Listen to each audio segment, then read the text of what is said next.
Call the meeting to order. Let's do it. Thanks for all coming out tonight.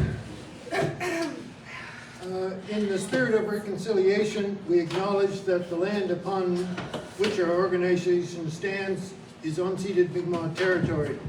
Epiquick Mi'kmaqi is covered by the historic treaties of peace and friendship. We pay our respects to the indigenous Mi'kmaq people who have occupied this land for 12,000 years past, present, and future. Do any members of council declare conflict? No members of council have declared conflict of interest with any items on today's agenda. Hearing none? Approval of the agenda. If there is no other suggested items to be. What? Oh, Okay. sorry, I'm not paying attention. Wrong page. Oh, wait, Catherine's I got have a, one, sorry. Yeah. This is- Just oh, a this second, is we haven't like, got there yet. Oh, I thought you just said that. Yeah, I'm on the wrong page. Okay, Yeah, cool. okay. So go ahead with the Okay. number 3 again. Any other items to tonight's agenda? We have one. Go ahead, Catherine.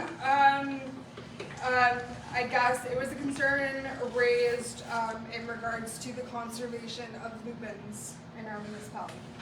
Confirmation of what? Lupins. Lupins, oh. The flower, the Yeah, I know what a Weed. lupin is. Okay, we'll put that on 15B.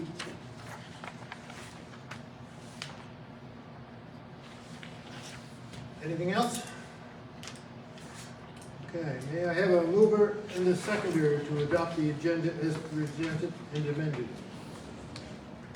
Approved by Trish, second. second by Lynn. All in favor? Aye. Nays? Motion carried. Okay, RCMP report for the month of January presented by Ashley. I can speak to that. Sergeant Robinson wasn't able to attend tonight. He sends his regrets. He did provide us with the stats for January. And It's in your package. it's in your package, yeah. And and he said he would be at our next meeting.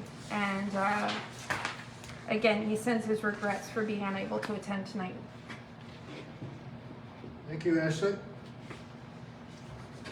Public presentations, if any. Does any of you, our public, wish to speak? No? Okay. Adoption of the January 17th, 2024 council meeting minutes. Previously distributed it, all changes were incorporated. Do you have a mover and a seconder? Oh, question, Catherine? no, I'll move. So moved by Catherine, Second. second by Billy. All in favor? Aye. Nays? Motion carried.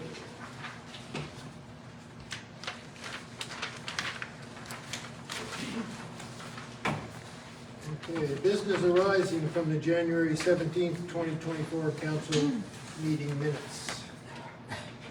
Already adjusting today's agenda, no other items. CAO report. Thank you, Mr. Mayor. So we'll start off with the financial report. As you can see, we're sitting in a healthy position. Everything, our expenditures and revenues are pretty much on track for the year. And there's a separate area there for the breakdown of the reserve savings. The remaining reserve savings are going to be identified through this process of today and also next month of deciding where you want to allocate those monies to. But we're in a healthy position as far as financially goes or on budget. The other matters that I want to highlight is the Wellness Center issue. And I'll read this out.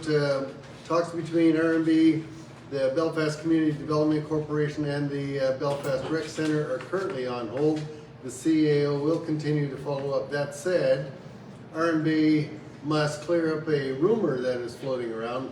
BCDC is a privately held organization, and the Belfast Rec Centre is a privately held organization. RMB has absolutely no stake, no ownership, and no voting privileges in either organization.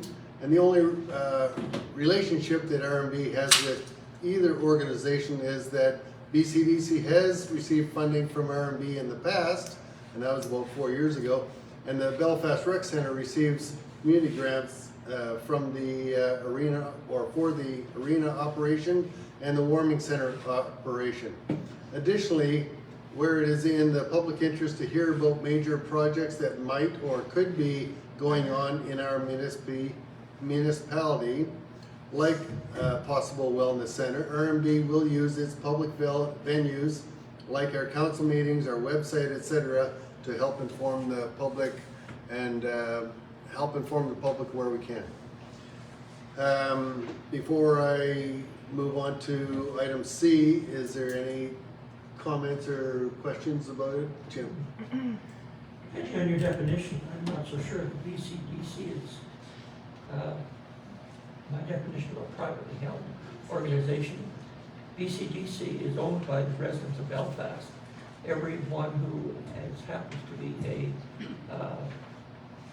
a property owner or a resident of Belfast is a voting member, and it's a non-for-profit. Independent, not-for-profit. Well, independent, whatever you want to call Not-for-profit. it. Yeah. It's Okay, I can make that change. changed independent, but it's not a privately held operation. Yeah, I can. I make don't that know change. about the rec center, I don't know how that structure is. Thanks, Jim.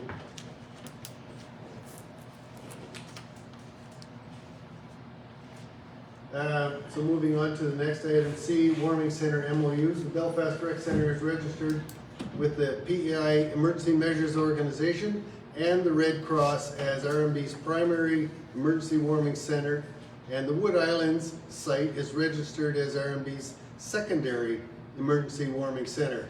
To operate these warming centers in an emergency, RMB requires a memorandum of understanding between RMB and the two centers. RMB also needs MOUs with volunteer groups to operate on specific days in an emergency.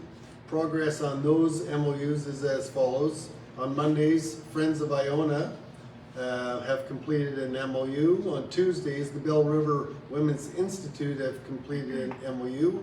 On Wednesdays, RMB Council has completed an MOU. Belfast Lions Club is willing to be put on the alternate list, and we're also looking into the Wood Islands Women's Institute, BCDC, and the Belfast Historical, and possibly others, and certainly other suggestions are welcome. It was suggested at a previous meeting that it could be other group of friends of this area or that area. It doesn't have to be a specific group. So we're looking into all the suggestions. And we're pleased with the buy-in that we're getting from the community.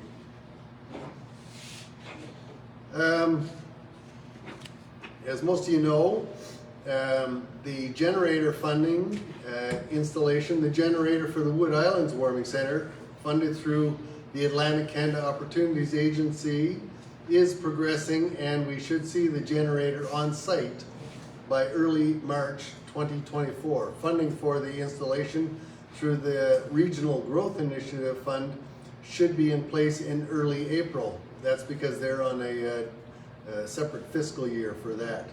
Everything seems to be proceeding as planned, and many thanks to our funders and to the Wood Islands and Area Development Corporation for hosting the second warming center for us as an emergency alternative. And that's it for me, Mr. Mayor. Okay, thank you, Bob. Okay, recommendation, resolution number RES 2024-002, as presented by the Annexation Subcommittee, presented by ASC Chair, Councillor Bryson. Okay, so everyone received, Did you want to swing that mic toward you? I'm pretty loud. I can do it. Well, I don't think Jim anyone's just- ever had a Jim just problem flicks it hearing over me. that. Yeah, that's good. Okay. Thank you. Cool. So in everyone's package, they would have received the recommendation to council from our committee, as well as an updated annexation timeline and process, which is just an estimated guideline of if we vote to move forward tonight, kind of what the process would look like and what questions we would have to answer moving forward. I guess, what would you prefer, Bob? Do you want me to read it, or? Yes, and I Answer have, questions. if you want to read the resolution itself, Okay. council has had a chance to read it in the report, and it's also been on the website for the public to see as well.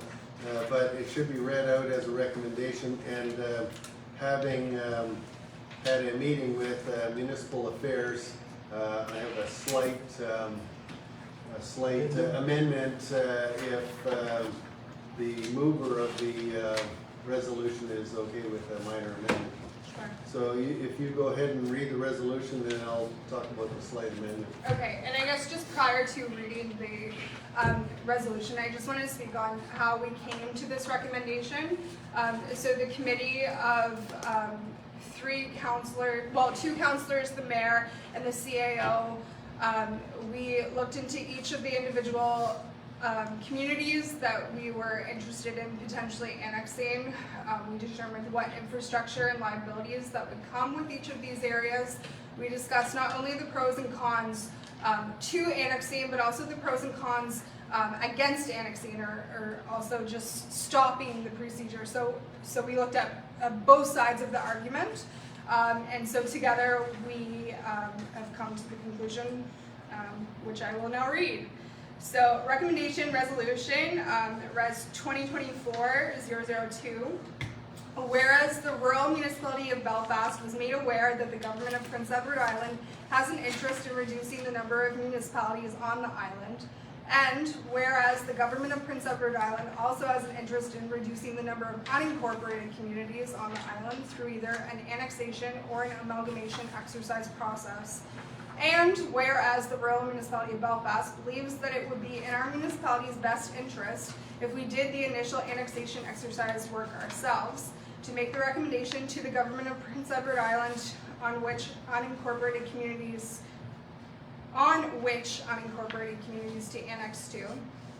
And whereas the rural municipality of Belfast has an interest to keep its current rural focus and to look at possible unincorporated communities for annexation with a rural lens only, rather than a government of Prince Edward Island process that may not fit with our rural municipality focus.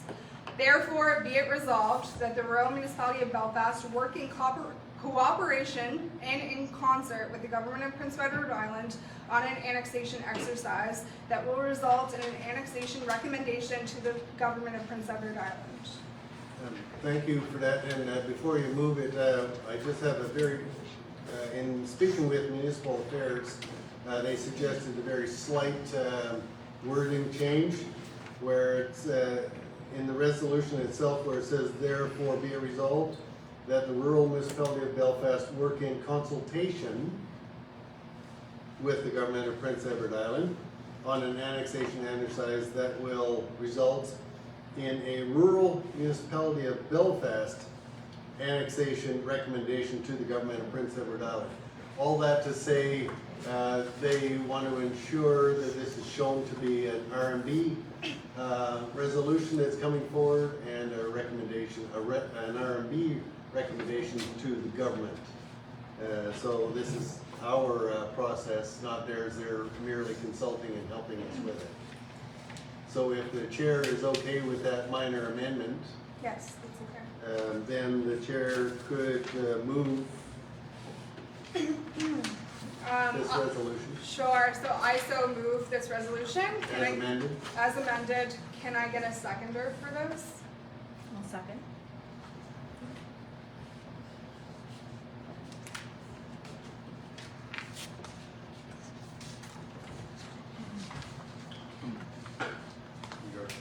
My turn? Do we get to comment on that? Yes. I've got a couple issues. seems to me that we may be putting the cart before the horse a little bit here. It seems to be awful heavy on the process and not too much on item number 3.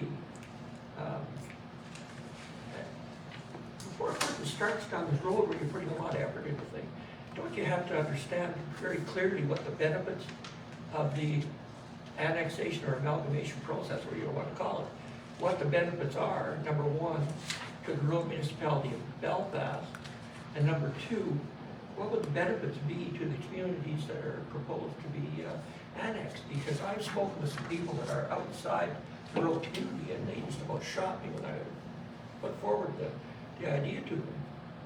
There's a lot of these communities that have got a long history. You know, you're proposing things like China, or Cherry Valley and Ewing and Kinross, Burden Bridge, Burden River. These are communities with a long, long history. And wouldn't it be best to get some kind of an idea whether they would be interested in it before we put a whole lot of energy into meeting with government and starting the whole process going, only to find later on that it's just going to get shot down? Or are the communities even going to have a voice in this? Yep.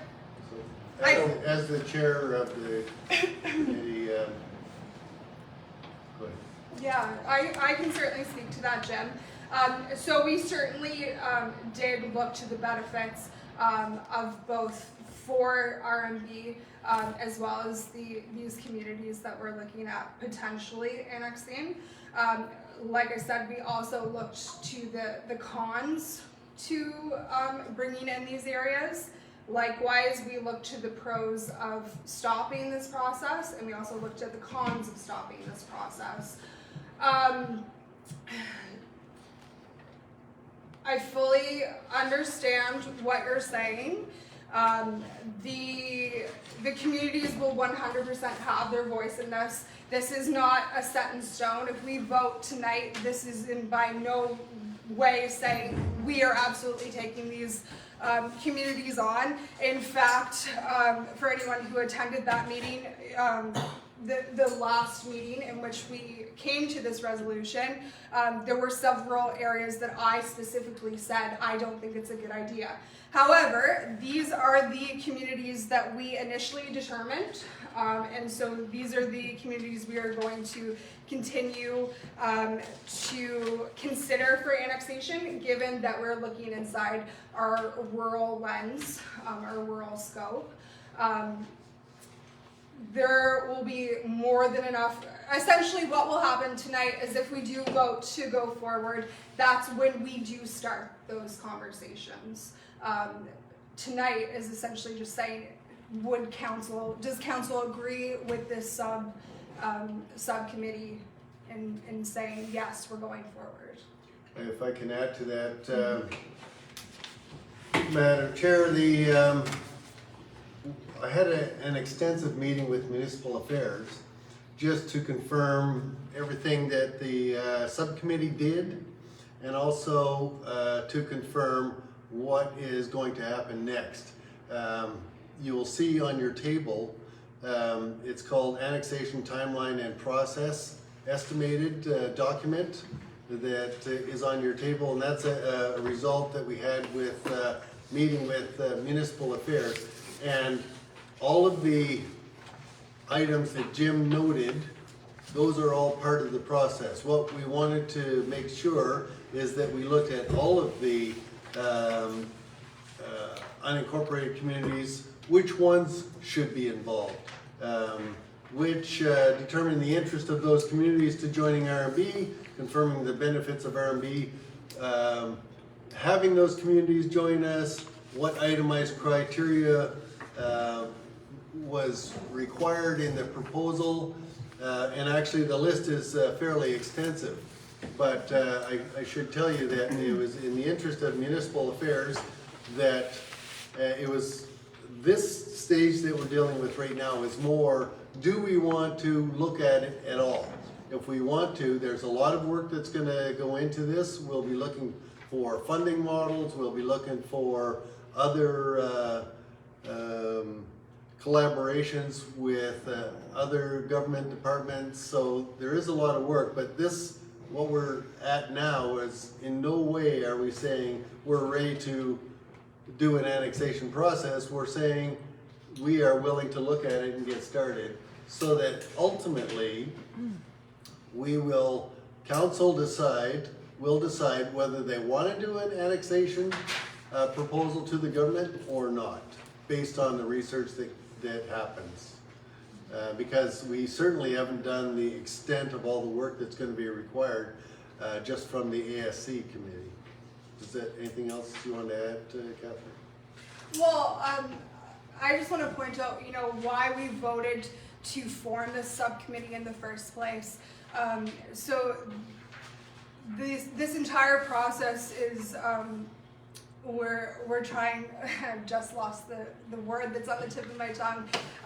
We're working proactively. So if you remember back to last fall, you know, we heard some whispers from certain departments about a province-wide municipalization. So this entire procedure was just to try to get on top of that before we were potentially forced into anything, and to essentially take control of our own future destiny and determine, working with those communities, whether they would like to come into our municipality and whether we would want those. So just a very proactive procedure that we're trying to do here tonight. Okay, I still don't understand any of the benefits. I haven't heard any of the benefits to the residents of Belfast, to extending our borders from Wood Island, which takes me it takes me half an hour to drive across it now, and we're now talking about going all up to Buster's Corner, possibly. That's another 10 or 15 minutes. Like, that's 40 minutes to go across. But I think where things, and Catherine, you can jump in, What are the benefits? but I think before we can even get to those benefits, what the being proactive is, okay, if the government comes down and says, you must take this, this, and this, that, like if we take the Murrays, they already have sewer and infrastructure that we don't have in our rural areas. So is it better for us to say, okay, we'll wait for government to say, this is the area that you guys must have?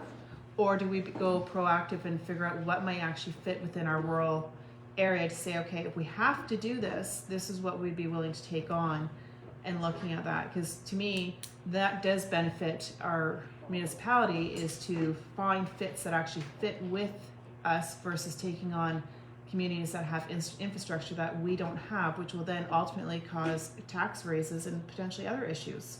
So this is beneficial to our community to do the proactiveness and do the footwork that can set us up to actually take on communities that will fit with our community.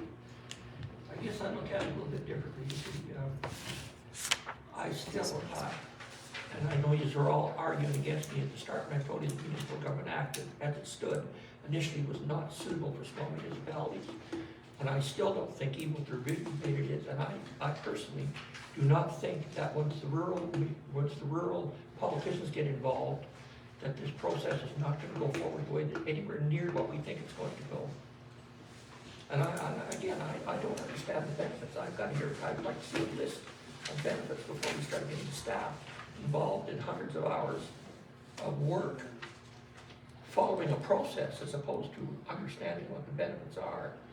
And I for the life of me can't understand why you or Kinross or any of the others that wouldn't want to join us unless they're forced into by amalgamation, and that takes it completely out of our hands. If it's an amalgamation process, we will have no choice in it. But I can't believe the government's going to do that. If I might, Mr. Mayor, that annex timeline and process sheet that we gave you, that's on your table now, it works to identify all those things that you just asked. It's a process and a timeline exercise that actually says what are the benefits, is it a good idea, is it a bad idea? The reason, as Catherine had said, was why are we doing this, was because we were trying to get ahead of it and be proactive. However, that said, in order for us to do this exercise, we will be working with other departments, other communities, other examples. We've already gotten models from other ones, other communities that were successful. So we're not starting from scratch, we're actually starting from a formula. So our first order of business is to sit down with municipal affairs and others that are being invited to the table to say, you know, how do we start this process? It was one of the items that was identified in the strategic plan as an area that you wanted to look at. So we're basically following the work plan the council laid out, and that the work that the ASC committee did just to get us to a point to say, should we even look at it? This recommendation says yes. Well, I'll tell you what sort of backs it up to me and disturbs me a little bit too is that a recent study in New Brunswick revealed that amalgamation has left as many as 28 of the small municipalities on the verge of bankruptcy because of the undue administrative costs that are suddenly being pushed upon them when they simply don't have the population to support the tax increases that it takes to support a big administration and a secondary level of bureaucracy.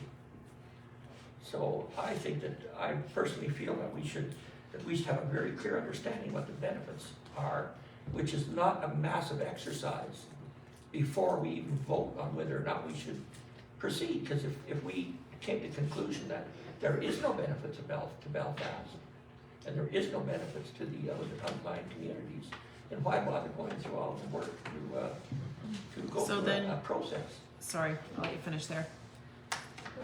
So then you would find it beneficial if we don't do anything and we potentially get annexed into an area that we can't financially amalgamate or deal with, like, you know, if we get annexed with the Murrays and we also have to deal with their sewer system and everything.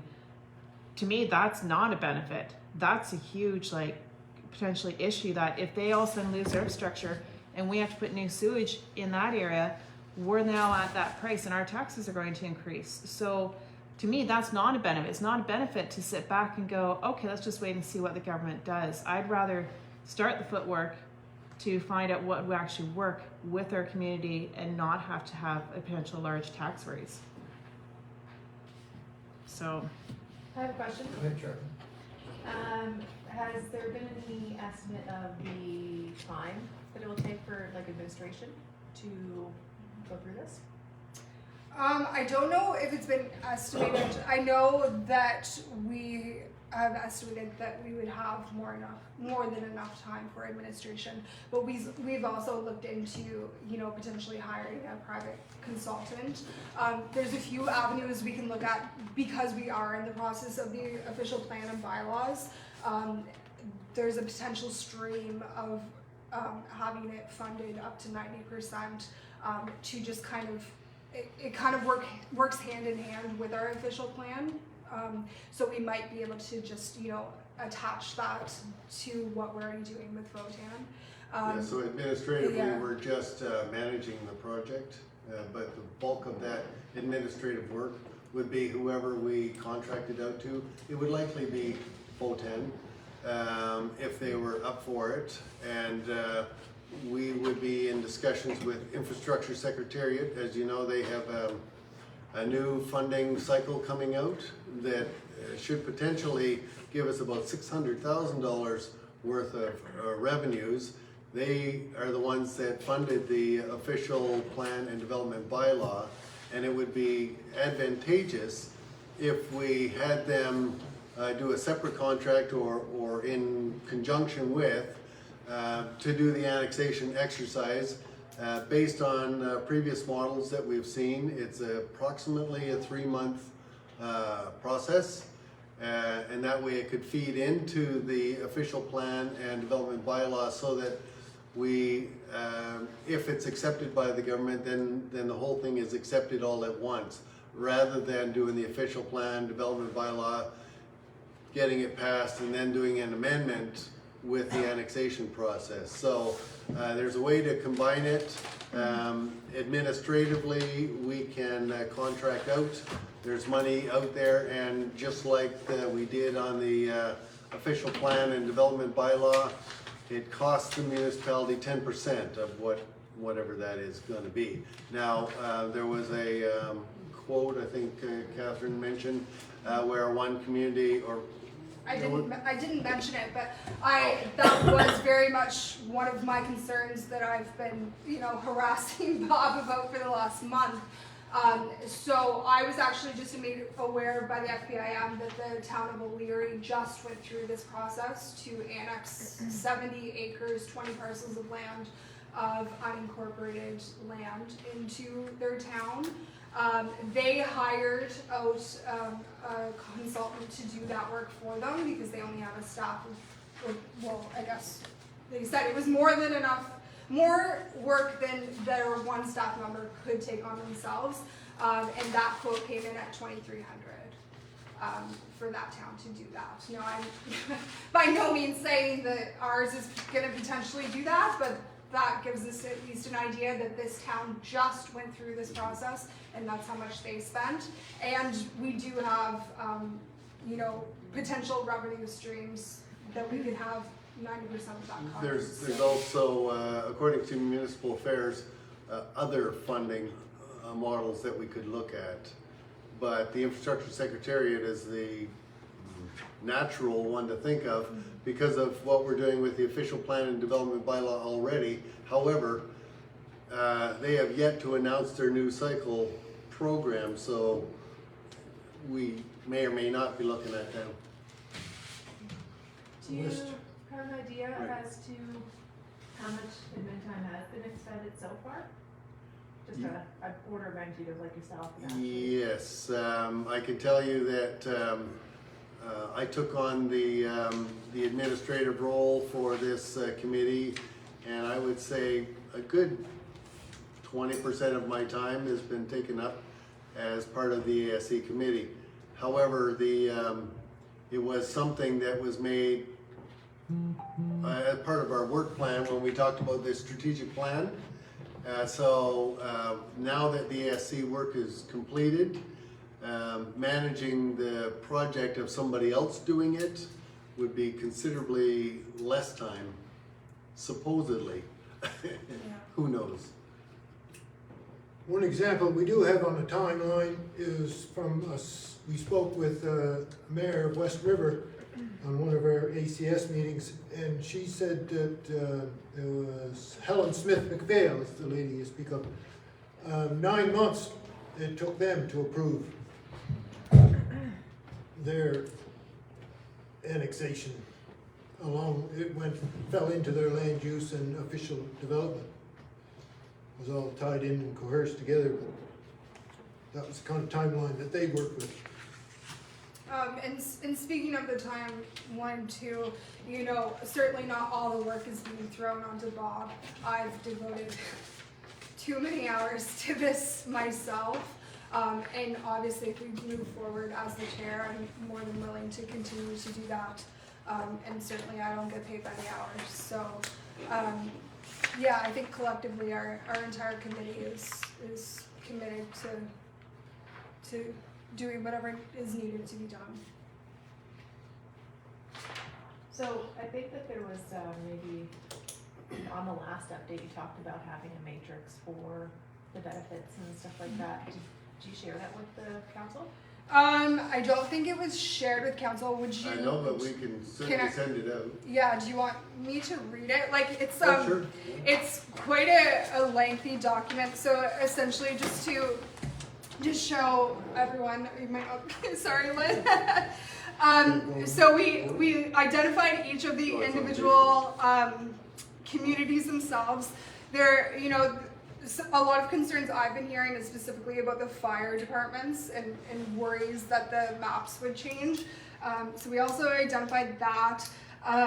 Then we identified the infrastructure that was in it, pros and cons for and against annexing each of those individual. I can go over, you know, some of the just generalized comments for all of the areas. So some advantages or pros we found for annexing to RMB. Obviously an increased tax revenue to our municipality. The increased opportunities that come with increased revenues, i.e. more programs, potential infrastructure, etc.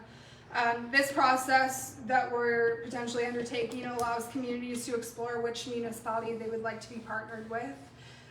All areas would remain covered by a fire district, which could remain as they are despite annexation.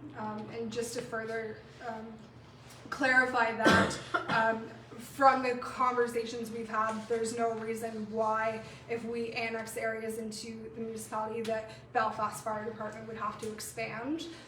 More so, the fire, from our initial conversations, the fire districts would stay the same, and then so essentially we would collect those fire dues from those areas, and then we would give money back to those fire departments, like the Vernon River or Montague or wherever, the way that we do now for Belfast.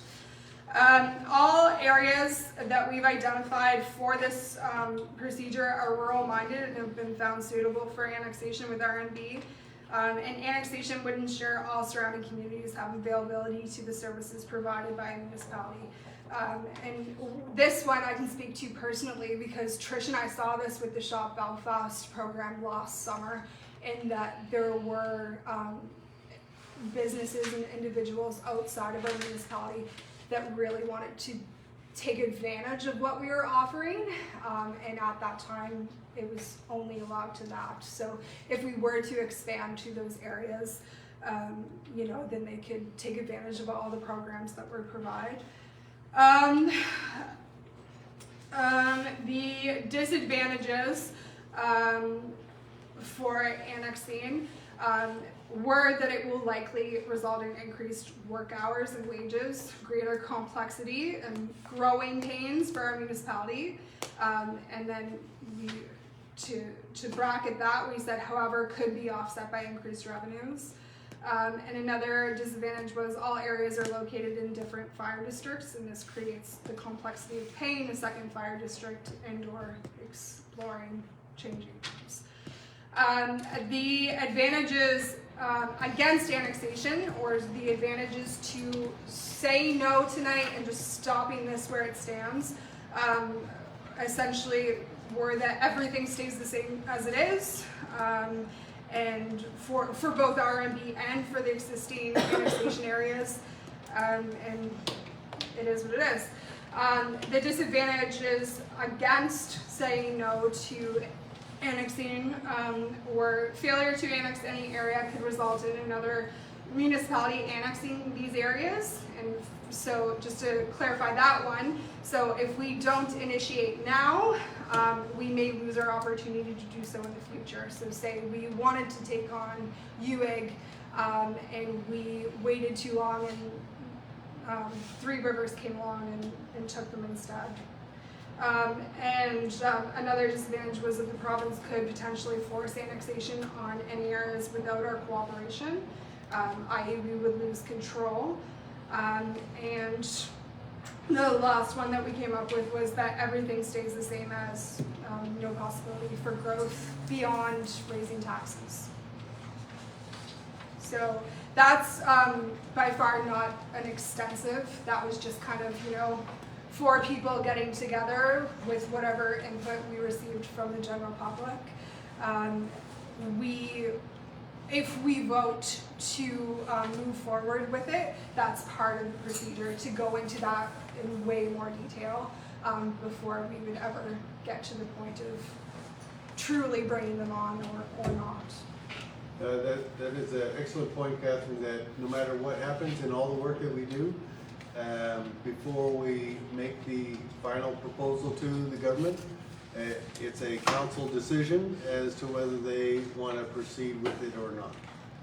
So it's all going to come back to council for a council decision and a community decision. Correct. Because this, that's my mandate, is that everything is transparent. So these communities that we have potentially listed out are just communities that we've said we think they might be a good fit. Now, beyond that, we've had other communities that are outside of this that have said, we want to come in, can you bring us in? So all communities on this list will absolutely 100% have their own say in it beyond just us in this room. So there's been communities that have said they would like to join Belfast? Yes. Really, which ones?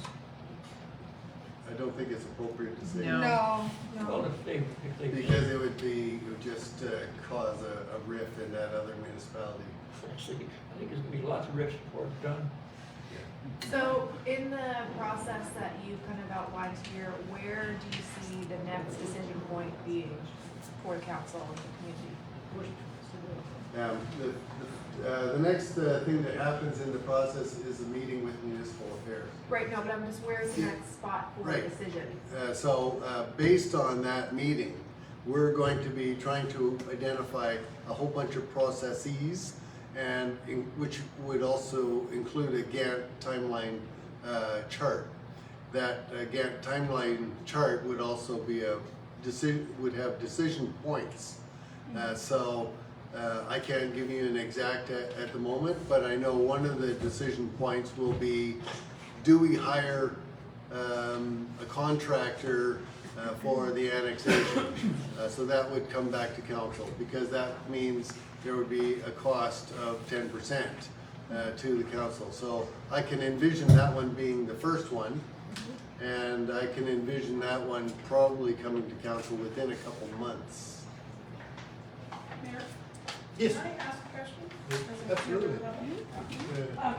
So through this annexation process, in my understanding, and please correct me if I'm wrong because you've done the study and work, if you decide to go forward tonight, then you present to the government, whether it's municipal affairs, it will be IRAC eventually that would take this on. Do you give them the list of the possible annexation of which communities they are? Actually, you've jumped ahead by about a year. So what happens next is we merely show the resolution that we've done tonight to municipal affairs and let them know that council has said we want to start the process. After we have done a number of things on this checklist, the ultimate goal is to have a recommendation from the council to move forward with the municipal restructuring process, and it would answer all of the questions that IRAC has that they need answered. It would answer all the questions that municipal affairs needs answered, and then once it once we actually provide the government with that final package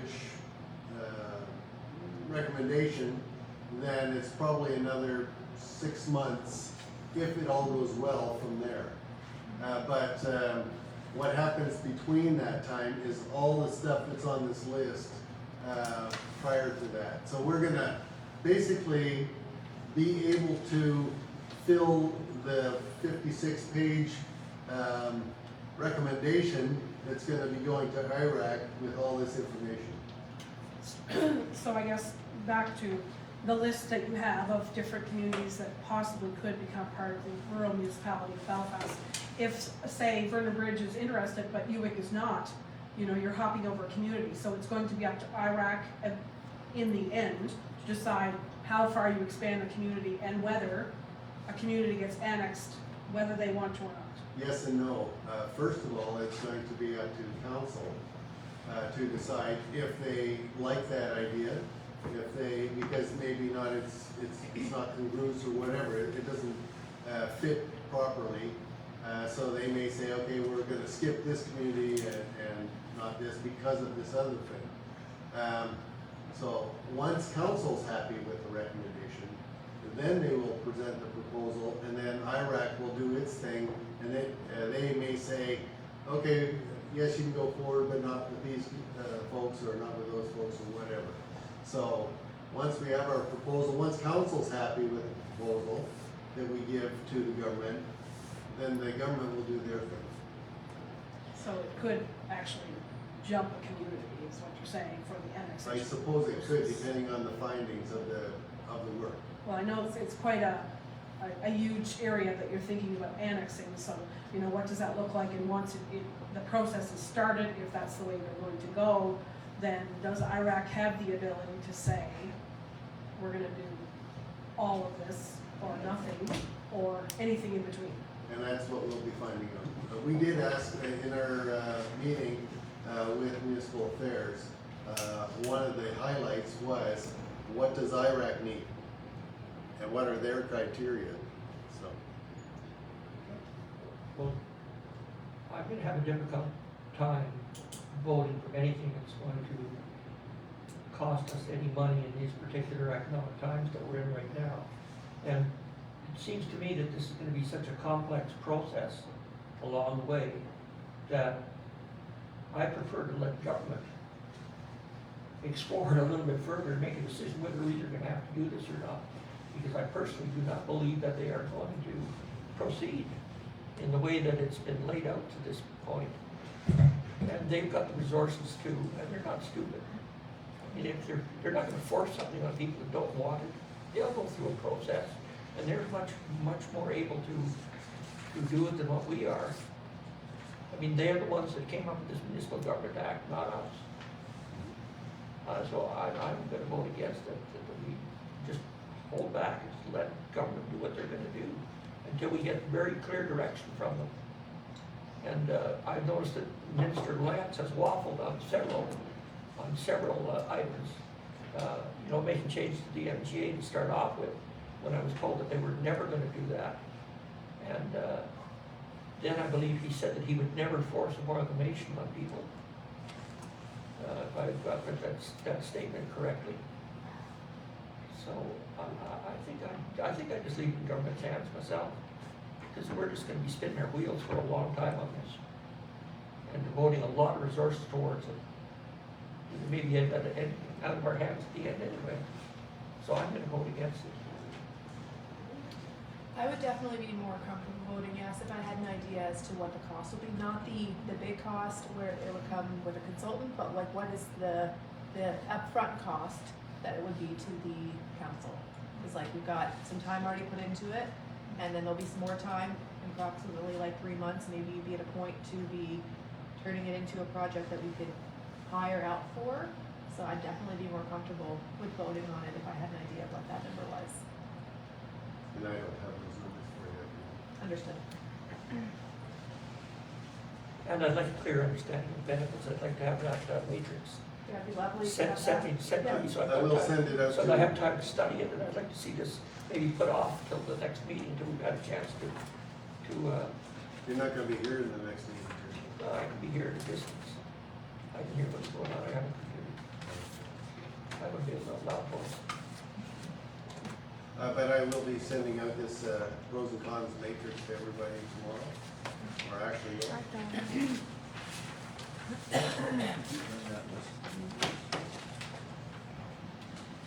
so, Kurt? We have a motion on the floor.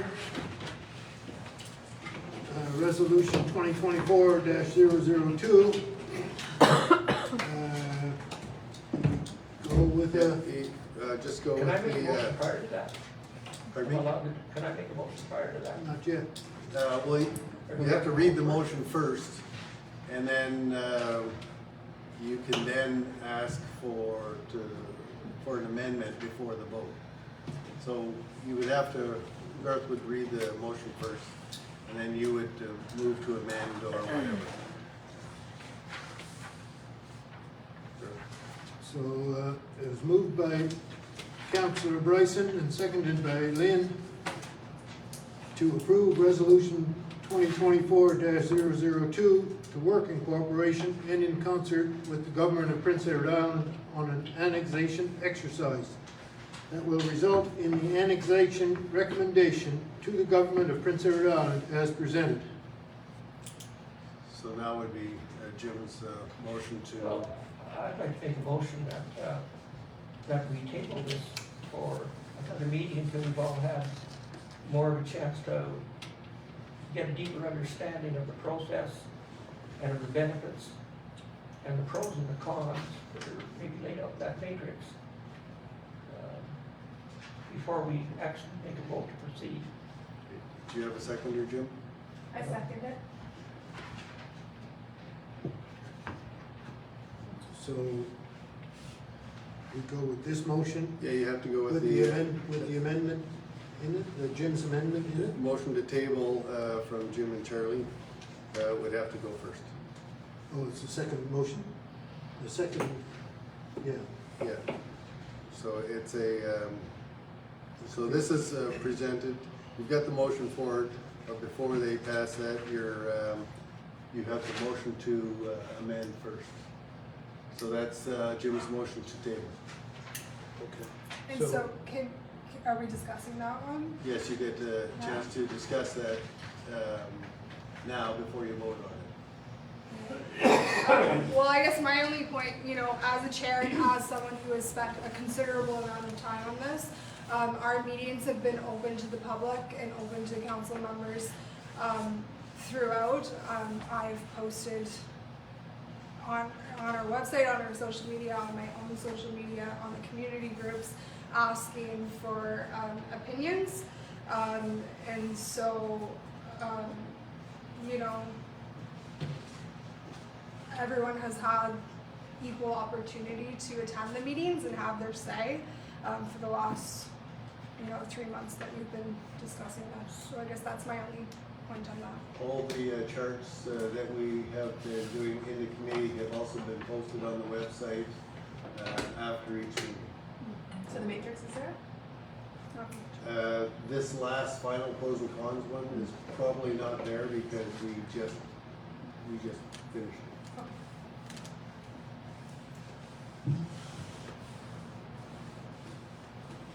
Anyone else? So you need to vote on the motion to So all table. in favor of the amended Motion to table. table? Aye.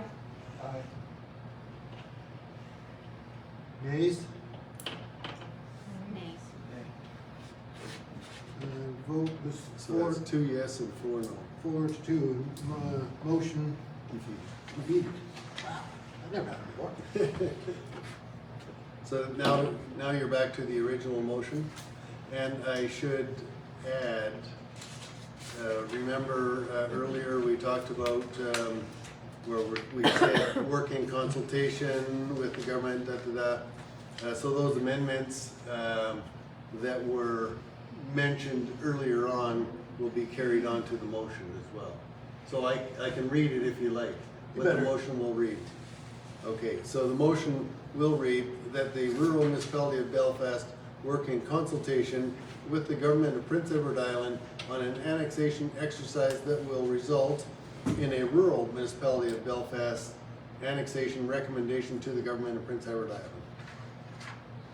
As amended.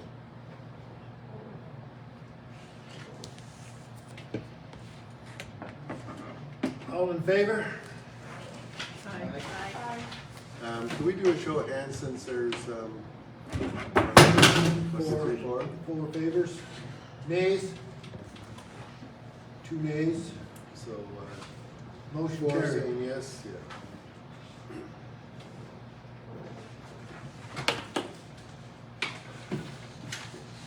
Thanks, everybody, and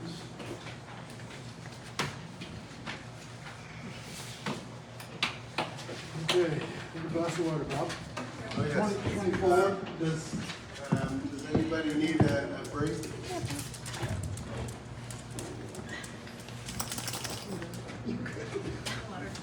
Okay, the 2024-2025 budget, financial plan, and capital plan, first reading, presented by CAO Bob Brooks. Okay.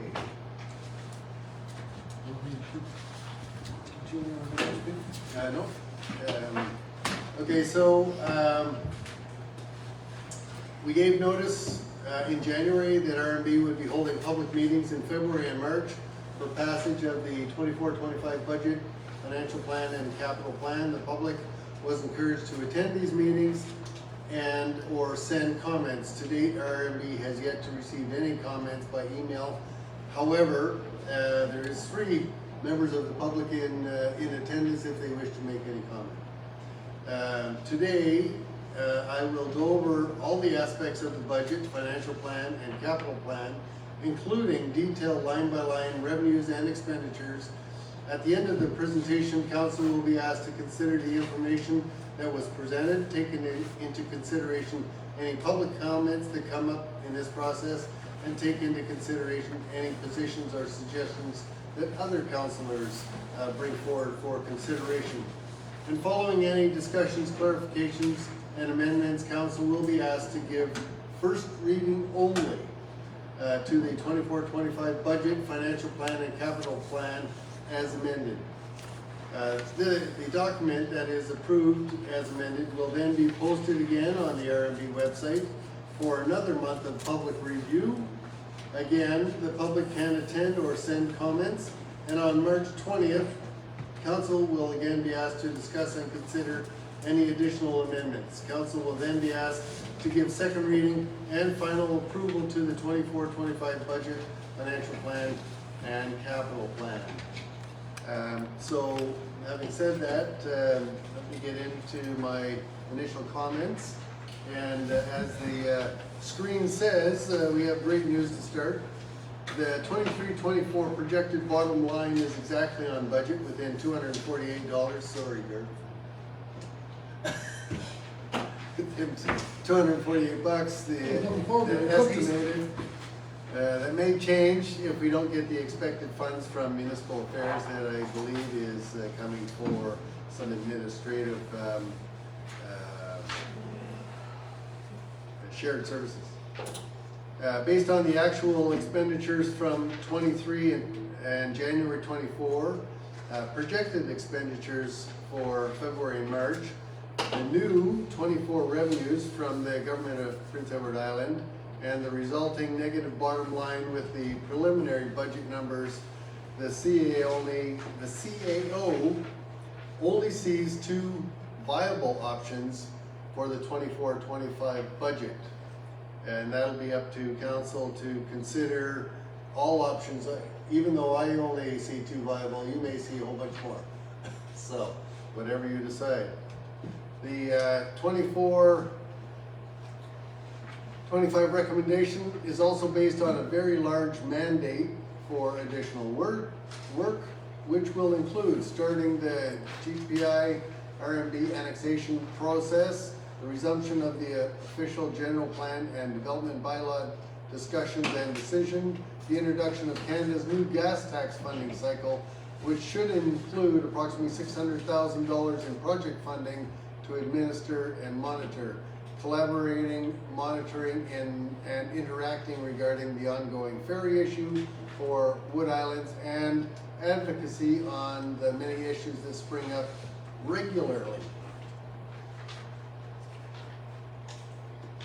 Isn't that right, Councilor Bryson? Why are you looking at me? So option 1 was basically an inflation rate increase of 4 cents per 100 on the mill rates. That equates to a 3.3% rate increase, which is actually 1 point below Canada's annual inflation rate as of January of 3.4. And I know that the new December numbers just came out at 2.9, so it's on its way down. But basically that's the inflation rate, and on average, a 2,000 square foot home, that would equate to an annual increase on your tax bill of $27.68 per year. Now, this option will also give RMB more flexibility to pay out community grants when the group actually needs the funds, and more funds for the actual need once the new building office is up and running, which is expected to happen this fiscal year and or be in operation by April 1 of 2025. But that would have us in good stead for that preparation. However, because of the financial times, Jim mentioned some of that, that a conservative rate increase of 3 cents per 100 on the mill rates, that equates to a 2.5 increase, which is 9 points below the January inflation rate, with an average increase on a 2,000 square foot home of $20.76 per year. This option still leaves RMB with less options to pay the community grants, and should then require an additional increase once the new office comes to fruition. It does leave us with enough money to pay community grant pretty much when they need the money. It's better to give them the money when they need it, just as their project comes, and they vary throughout the year. Some of them, like the fire hall, they get a monthly increment. Community pantry has been getting a monthly increment. So there's some that happen monthly, but then there's some that are time specific, like hockey or whatever. Option 2 still leaves us with that ability, maybe not quite as robust ability to be able to pay them when they want, but it does give us that ability. So those are the only 2 options that I see as viable, and no matter which option council selects, RMB will continue to look for outside funding sources that could ultimately lower the cost for RMB, but will probably cause RMB administration time to increase. So if we were to get those, some extra funding that we've been rumored that we may be able to get, that would mean that even though we say in option 2, you may still have to do another increase next year. If that funding does come in, then it would basically say, okay, you don't have to do an increase, but this would put us in proper financial position to be able to continue to grow as the strategic plan has stated. So I'll now go over the budget line by line. The CAO's oversight on the budget, and indeed all the financial dealings, is Mayor Gillis, who is also the first signing authority, backed up by the Deputy Mayor. And following the initial consultation, the first draft budget document was made available to all council members on Friday, February the 2nd, to allow for time to study the budget and prepare comments and recommendations, and to consult with the CAO with any questions. The updated draft was then provided with the government numbers that came in, so we got lucky there. Normally we have to go through first reading without those numbers, but this time we have the numbers. So this draft actually has the actual numbers from the government, and they were made available to council and the public on February the 12th to allow opportunity to study the budget and supply comments. Public notice of public or budget discussions started in January, and the line by line is now as follows. And I should say that for those wondering why council may have this position already, council does not have this position yet. The CAO I start the budget process in December based on our actual expenditures and our projected expenditures for the next fiscal year. I work on that for basically 2 months. I present the document. You'll see it shows actuals from the previous year, budget, and projected expenditures that will come in for this year. And then based on those numbers, what I'm projecting that those numbers will be based on all of the actuals that we have. So having said that, thanks, Kurt. Having said that, you'll notice in the assessment income, and that was at February 14th, 23, well that's wrong. Basically it was oh there it is up there. February 12th, 24, the assessment numbers came in from the government, and our current rate is 27 mill rate is 0.27 for commercial and 0.17 for non-commercial. And then typically we will get an assessment adjustment sometime around April or May. This is the amount that I'm expecting for April and May for the 23-24. The government rink grant is an in-out, available to the rec center only. Equalization funding is no longer there, so now that it's all zeros, I can now take that off the books. CCBF is actually what we used to call the gas tax funding, and we have approximately $92,000 in projects that are going to be worked on this year, and that corresponds to the out, so it's an in-out, as well. Other funding that we receive, the rebates is mostly HST rebates, and that will fluctuate with our expenditures. I have not gotten a confirmation from Municipal Affairs yet for any shared services, so I put nothing there, but there's a possibility that could come to fruition. The Community Foundation BOG is also an in-out, meaning that BOG made an arrangement with Community Foundation and RMB where they can now issue tax receipts. In order for them to do that, Community Foundation pays us, and then we pay BOG. So it's an in-out. It's got nothing to do with us other than the writing the check. You'll see that, as I mentioned in my earlier comments, I'm recommending a mill rate increase of 3 cents, and that equates to $55,000. That would bring our total income to $481,000 for total income.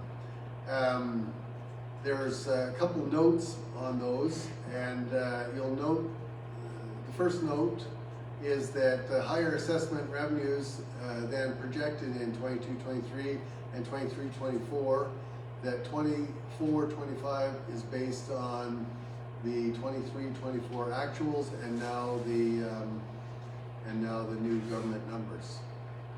CCBF funds are fully committed. However, they will be coming out with a new cycle, as I mentioned, shortly. We just haven't got the final word on that yet. Which means the folks that are in the CCBF committee will have lots to talk about shortly. By the way, I should mention that once those numbers come out, there will be a broadcast across the municipality through council saying we're looking for proposals. So once we get the criteria, we'll be doing a call. And the third note on the other, this item is typically used for WCB and HST rebates or new funding programs, and also includes revenues from Shop Belfast, t-shirt sales, that sort of thing. So that number could go up based on the Shop Belfast PEI, which to my knowledge we're carrying on this year. Then we are talking about the expenditures. Hold on a second.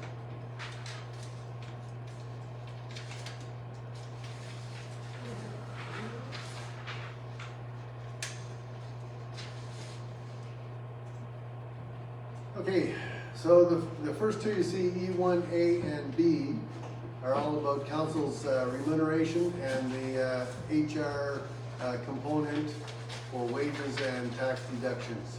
So those are fixed costs for the based on the contracts that we have in place now.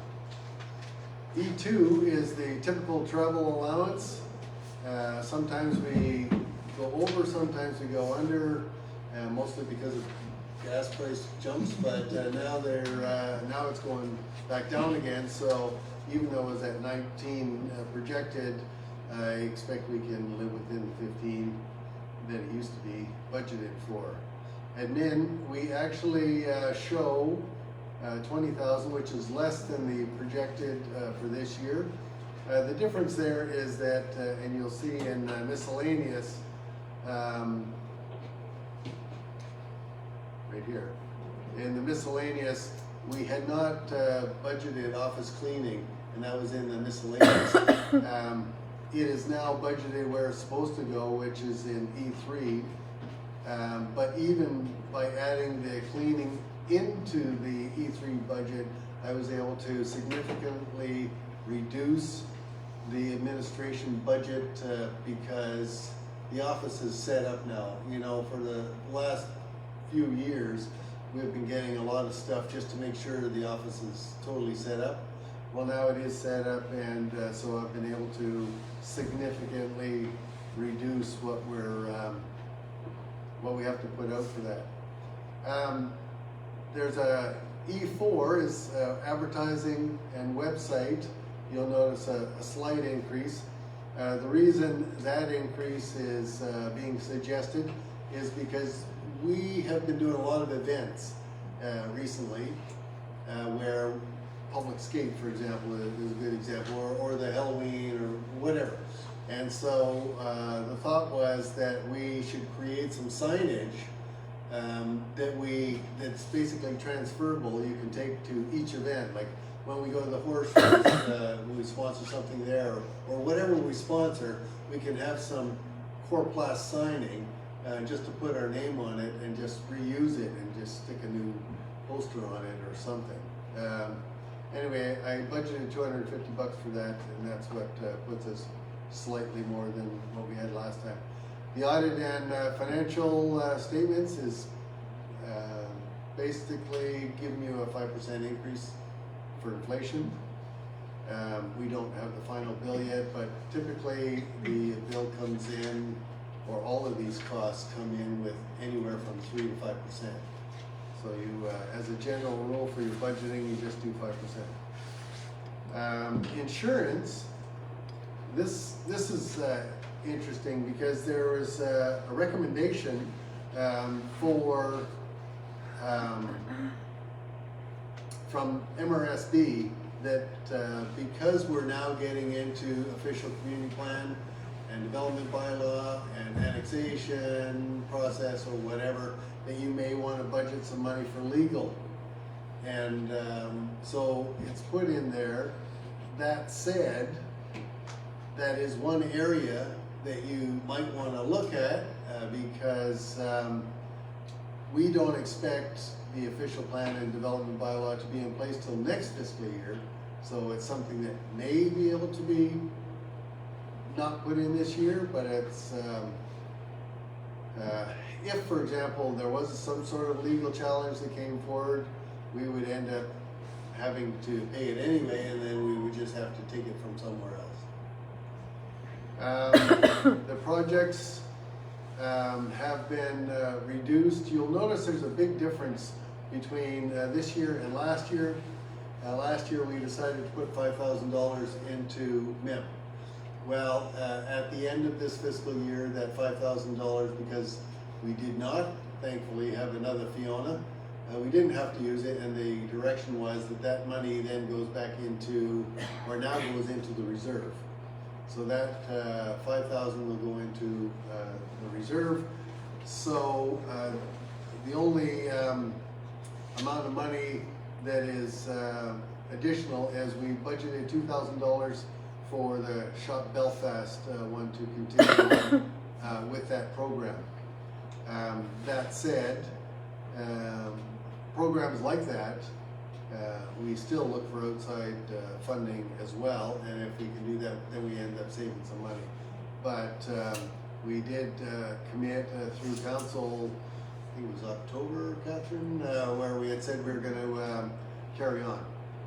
The events budget is slightly lower because, mostly because our Christmas stuff has been reduced because we bought a lot of decorations, so most of it's still working.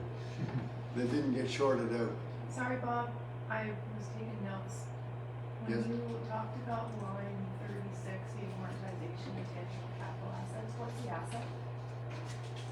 Oh, basically all of our office furniture.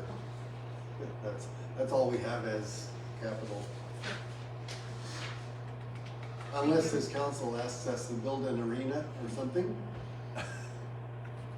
Not this year. Not this year? Okay. Then elections. Okay, so you'll notice that last year, in the first year of a term, we typically say, okay, everybody's going to stick around. However, it has been known to happen in the past that a by-election will be required. We had worked out that if it is a automatic acclamation, if it's an acclamation, that it basically would have cost you $500. Typically, that is how much it has cost us. And as an example, a couple of years ago, we lost two of our councilors, one because both of them because they moved away out of our area. So they had to, one had to be replaced and the other one was short enough time that they didn't. However, that cost is about $500. If it requires that, say, we have one vacancy and 2 or 3 people put their name forward, then that cost would be $5,000 and roughly, and that means we would have to find a way to reduce other costs in order to pay for it. You'll notice E9, the amount there is $5,468. It's slightly less than what was used last year. I should let you know that FCM, there's no money budgeted for travel for the FCM. There is money budgeted because there's a lot of workshops that we end up doing. And I believe it's, $300 for conferences and meetings and workshop, and maybe a few $100s for some of the travel that might be for that day or whatever. But basically I feel that the $300 for the conferences and $300 for the associated travel for that will be sufficient for all council. For example, we've seen the Women in Politics ones come out, and we've had lots of good buy-in for that program. And recently EMO has been doing, the Emergency Measures Organization has been doing courses as well that we send people to. And then miscellaneous was $750. Oh yes, so normally the miscellaneous is $500 because you don't know what's going to come up. However, it was made clear to me in the last fiscal year that council may say, hey, we should do public skates, or we should do something else, or whatever. So basically I added $250 for something, if something that comes up that we don't know about, that council wants to participate in, and then we can go ahead and actually do that. I remember when that idea came forward, and I was asked, well, do we have any money in the budget? And I said, well, not really. And then councilors and the mayor started pulling cash out of their pocket. And I said, oh, okay, I'll find it somewhere. So anyway, now I want to build it into the budget. So that gives us an expenditure subtotal of $179,000. I talked to the fire hall, and they will be requesting the same amount as the last year, which is $110,000. The GPI rink grant is also an in-out, which is $8,500. Bog, I mentioned, is also an in-out at 18. Okay, so on February 2nd, when I sent the original draft, we did not know about the extra monies that was going to come in through the assessment numbers. And so you'll notice that we normally try and set aside somewhere between $64,000 and $70,000 for community grants. Last year we had a little bit more than that because you'll see right below the Belfast Rec Center and Warming Center there was a special one-time grant, and there was another special one-time grant. Originally I had said, you know, maybe you should look at only spending 61,000 instead of 68, but then the new numbers came in.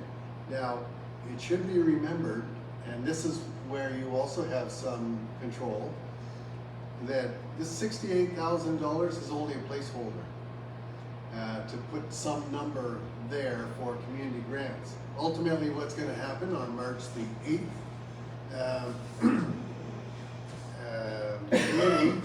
the Community Grants Committee is going to do their work, look at all the applications that we get in, look at the ones that qualify, the ones that don't, and ultimately the committee will make a recommendation to council.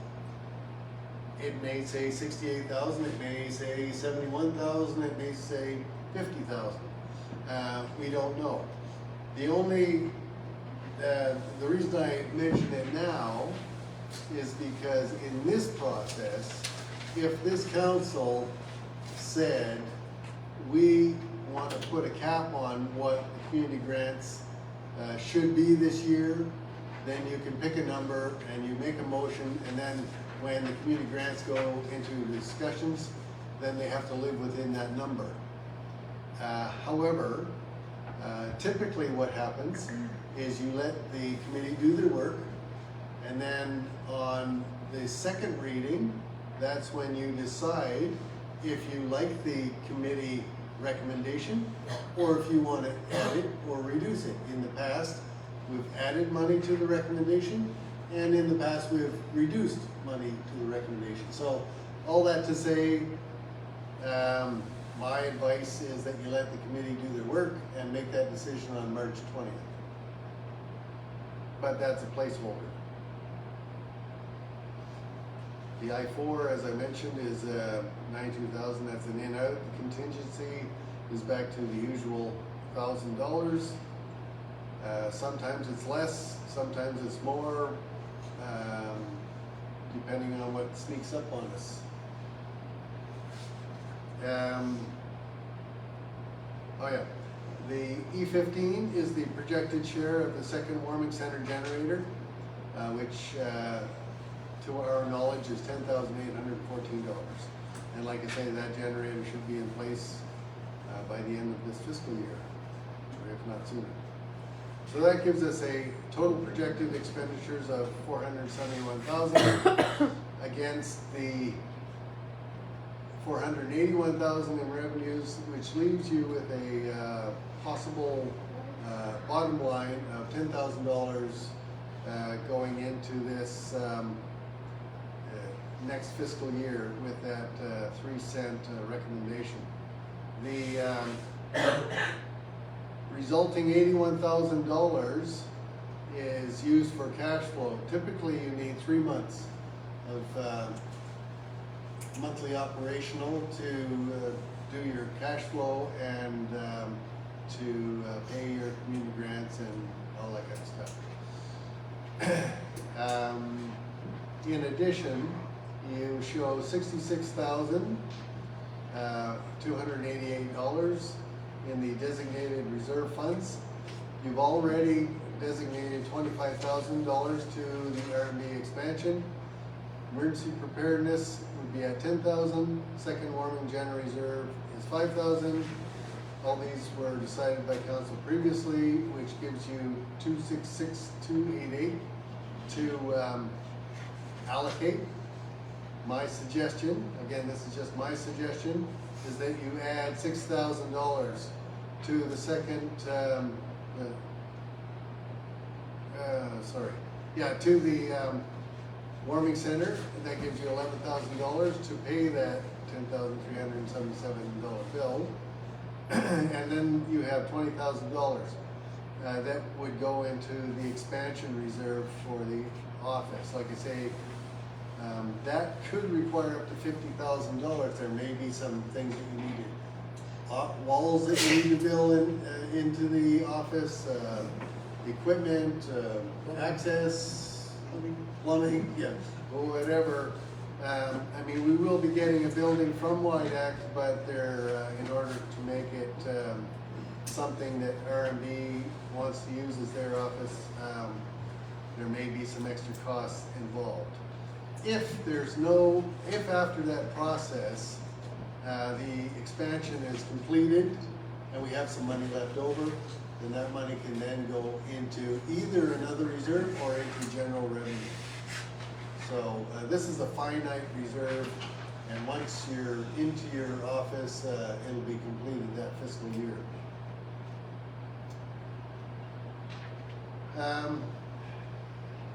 Below it just talks about the commercial assessments and the money generated from those.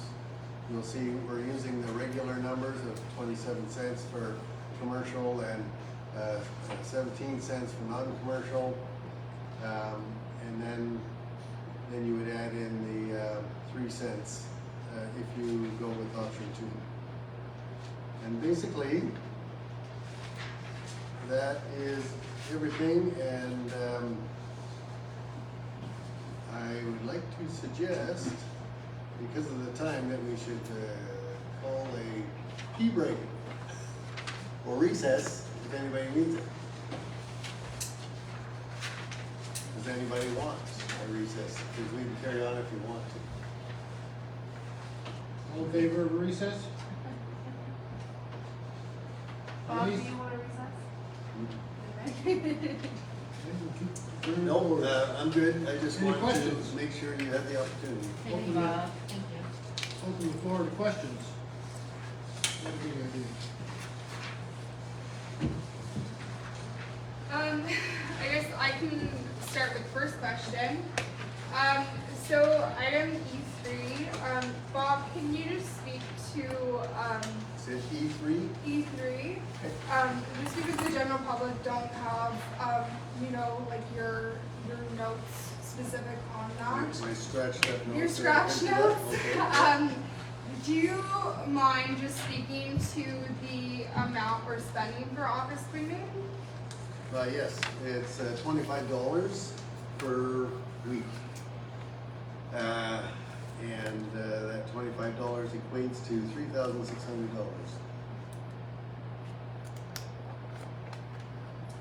And prior to that, the past councilors will remember the spider webs and things that were no office cleaning was being done. Is it $70 a week? Yeah, so $25 per week equals $1,300. Yeah, $25 an hour for 3 hours a day, for 3 hours per week.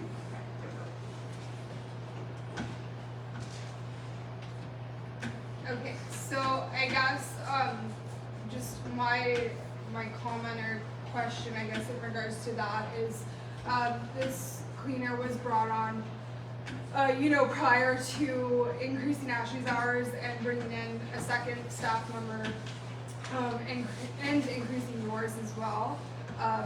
Not that I'm specifically saying that all of your responsibilities are cleaning, but I guess just justifications I can tell you that for hiring, office folks cleaning with is match. not in either of the 3 job descriptions.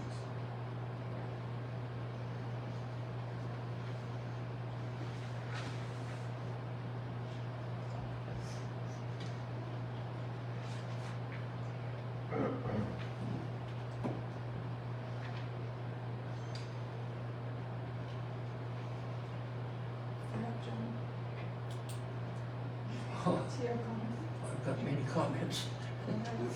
Did you want to go by individual or? Well, we'll start with the first You one. wanted to move the mic closer? We'll start with the first one, then, is wages and tax deductions. I'm kind of just disturbed about the way that the administrative costs are growing for this municipality. Which number are you dealing with, Jim? Pardon me? What number? E1A, E1B. Okay. Like, I'm kind of disturbed the way that it just keeps growing every year, because I've noticed that, like, if you leave bureaucracy alone with no oversight, it will always grow and grow and grow and grow. And I've noticed that since this becoming of the beginning of the MGA, and I had a municipal councillor, a previous municipal councillor sent me this, we must have had Wonder Woman for a lot of years, because it never cost more than $5,000 to administer this municipality, and we're not doing a whole lot different now than what we've ever done. And one of the things that really piqued me and my interest the other day was when we were talking about an accounting program, and we don't have one for the municipality. You were telling us that it's all kept on a spreadsheet, and that it was required. You used to do it, then you hired someone for 48 hours a month to do the accounting work on the spreadsheet. That's about, I imagine it's about $10,000 a year cost for that. And when I started breaking the budget down, and I was looking at checks to be written in that, and I discovered that probably about 75% of the budget I could do in the afternoon, and I could write the checks ahead of time and leave them there, because they're the same. Wage checks are always the same. These checks are the same. So it didn't leave very much money left that had to be dealt with on it. It just seemed to me it was way too many hours spending bookkeeping. It just makes no sense to me at all. I mean, I've run a lot of businesses. I know something about bookkeeping and about keeping stuff, and it seems to me that it's just excessive, the amount of time that's being spent for such a small amount of monthly bills.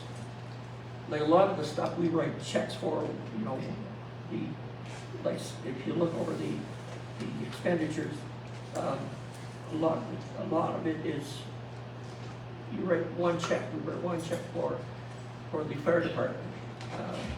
When we look at the community grants and the ones from the gas tax, that totals another 100.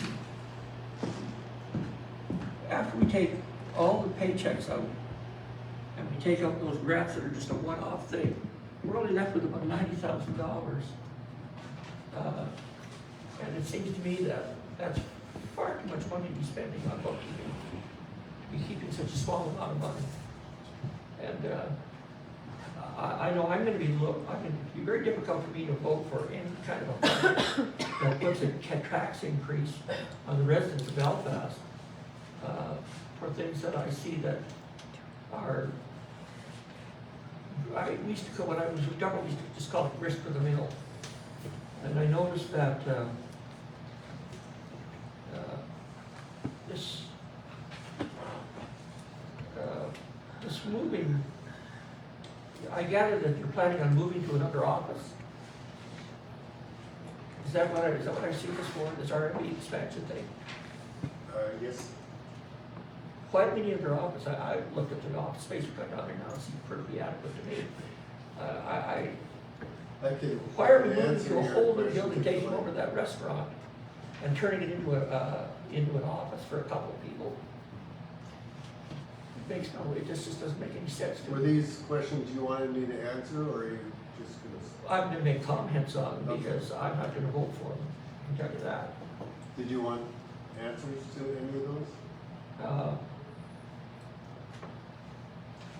I know that you've got lots of answers. I'm sure you've got all kinds of them. But I just don't like the way that administration just keeps growing and growing and growing. Every single year, there's no end to it. And part of it is based upon the fact that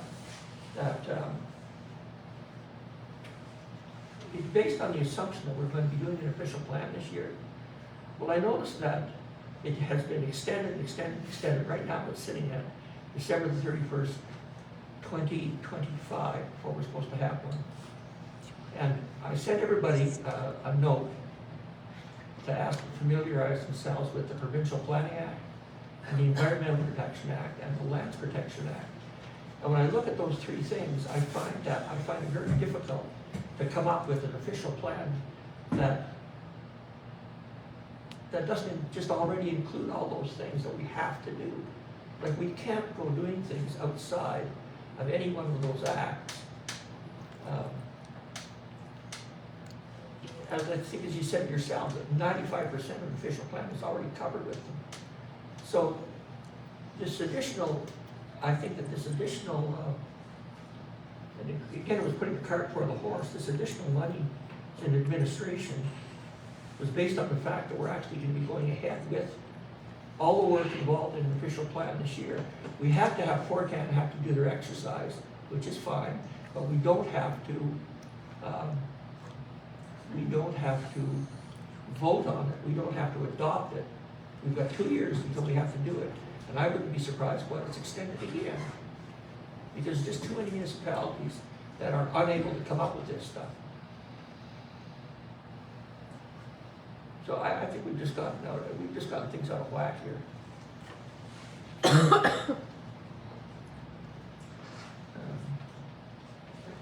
When we're thinking about doing bylaws, we have to remember that every time you do a bylaw, you're restricting someone's rights and you're restricting property rights. We're in a little municipality here where we have got a density of one dwelling every 200 acres, and we've only got one dwelling every 200 acres. We've only got 1,700 people in the entire municipality, and we're stretched across 229 square kilometers. I just think that we're punching above our pay grade, and we're doing things that we're trying to pretend we're a city when we're not. We're just a small rural municipality. And as I already told you, I don't believe that we're ever end up doing an annexation process through it. But we budgeted for it, and apparently we're going ahead with expending all this money on it.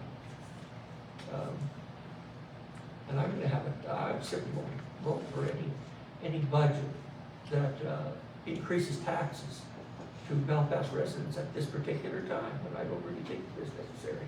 I think we've just gone off track here. And I'm done.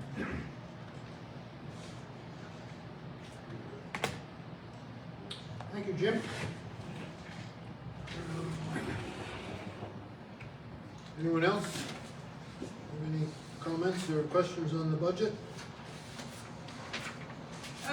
Well, I would like to have a conversation, given that Bob has, identified specifically the legal area that we could potentially glean.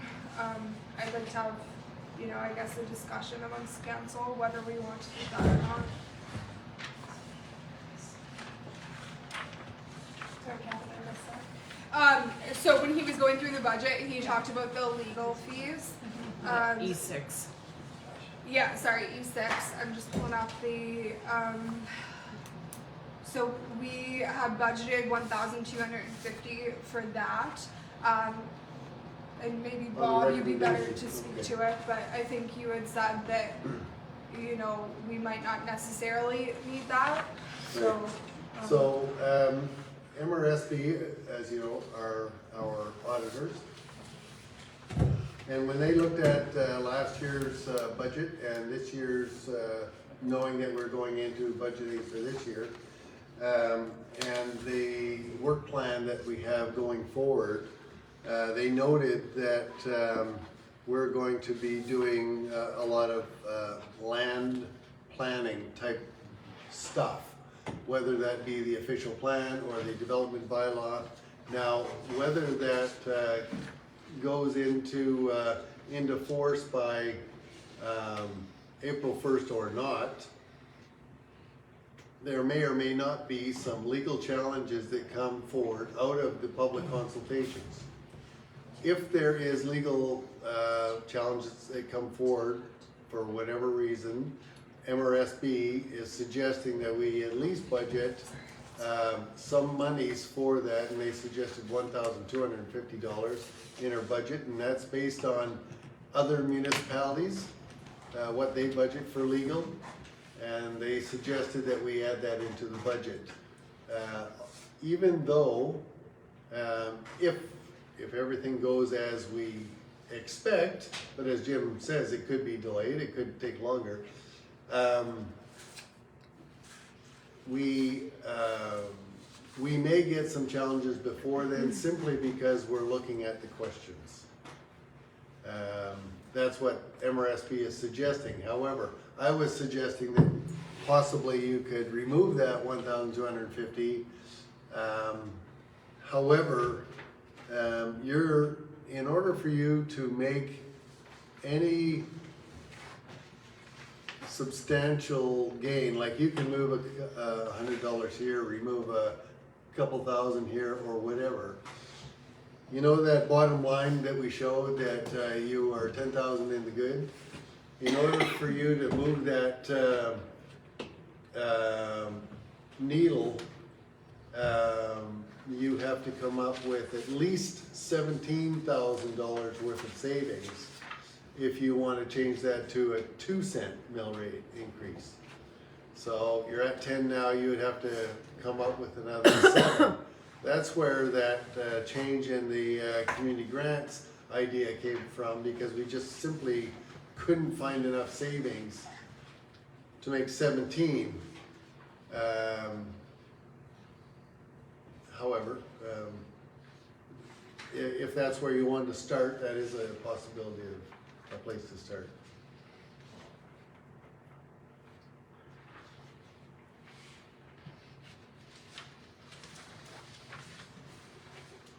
Oh, I should remind council that after we go through the whole process today and look at whatever amendments, and then we look at whatever the community grants people do. Okay, so let's say community grants committee does the work and they come in at I don't know, 62,000. Suddenly you're going to see, oh well, that's 5,000 and we just need 7. So maybe that 12 makes sense, and then maybe this. So what I'm saying is write down these ideas that you have for budget savings, and then if it makes sense, then you can on March 20th, you can put in all the amendments forward that would allow you to bring it down to another 2 cent instead of a 3 cent. But right now, when we look at the budget, there's only a couple small areas, and you have all the budget notes. You can see that I've already reduced the budget by a substantial amount of money, probably by about $10,000, and which is kind of tough to do when we're dealing with actuals rather than projected. When we started, in the first 4 years, yes, we did not have to live up to the MGA. We only had, it was a community corporation, and we only were required to do a small amount.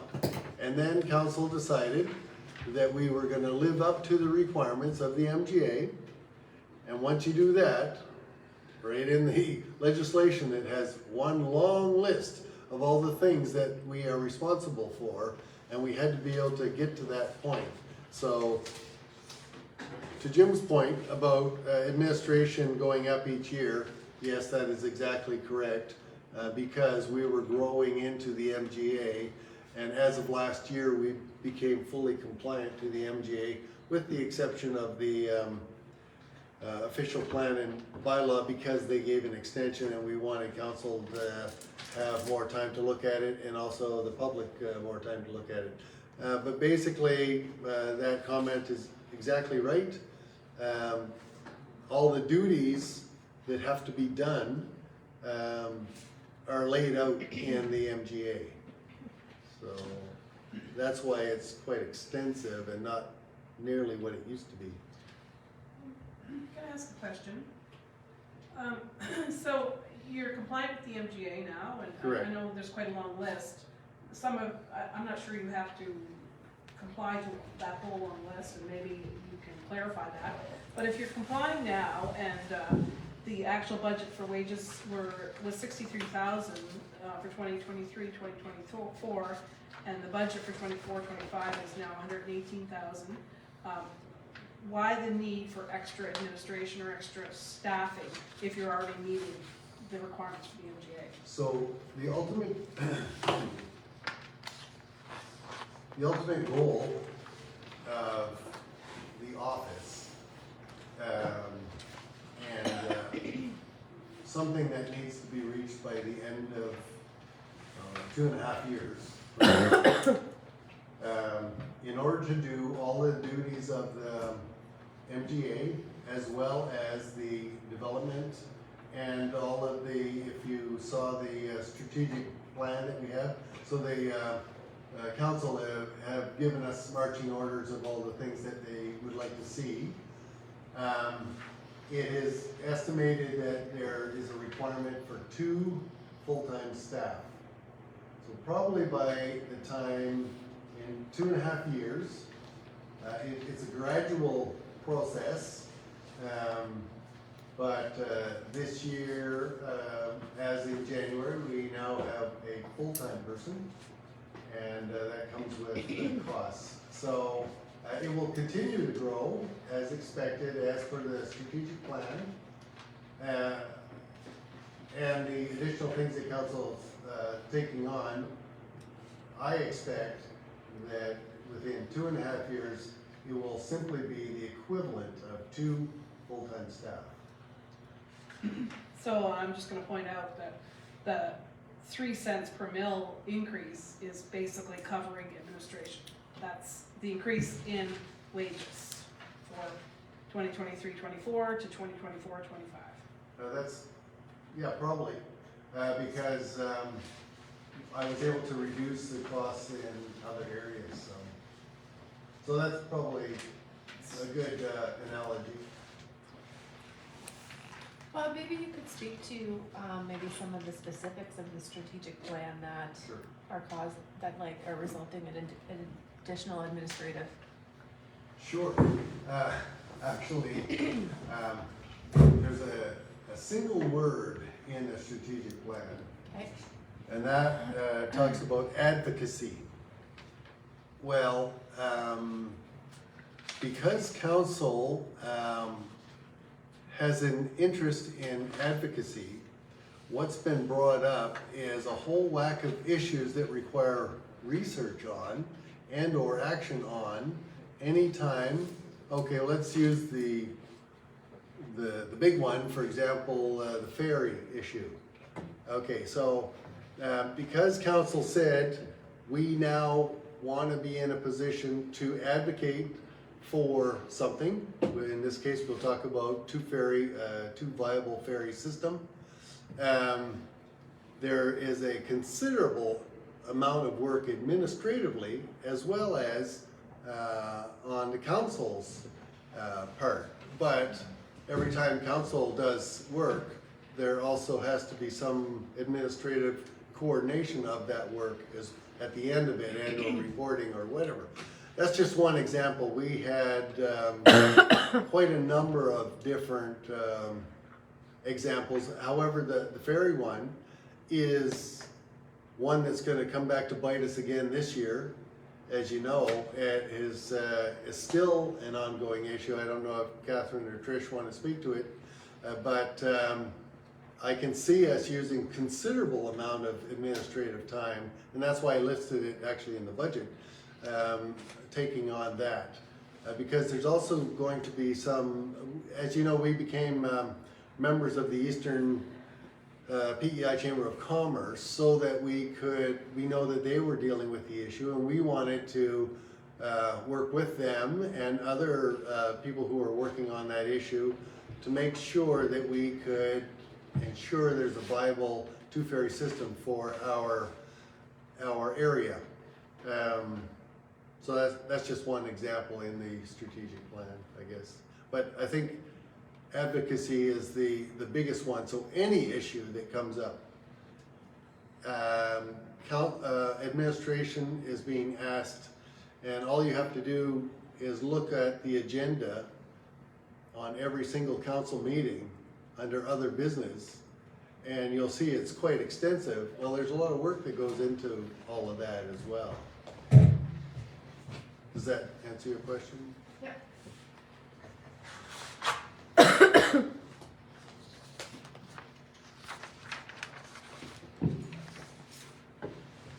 Any other questions? I just have one thing I guess to suggest, and it's not changing or taking away anything. But you know, Lynn and I had a conversation following this year's Belfast Days, and you know, like Thanks, Mark. from our point of view, we would really love to see, you know, the Belfast Days be moved out of the community grants section and be, you know, brought forward onto our actual budget as more so, I guess, an RMB driven initiative. Since RMB driven or RMB sponsored? sponsored, yeah. I'll let Lynn add to that. Both.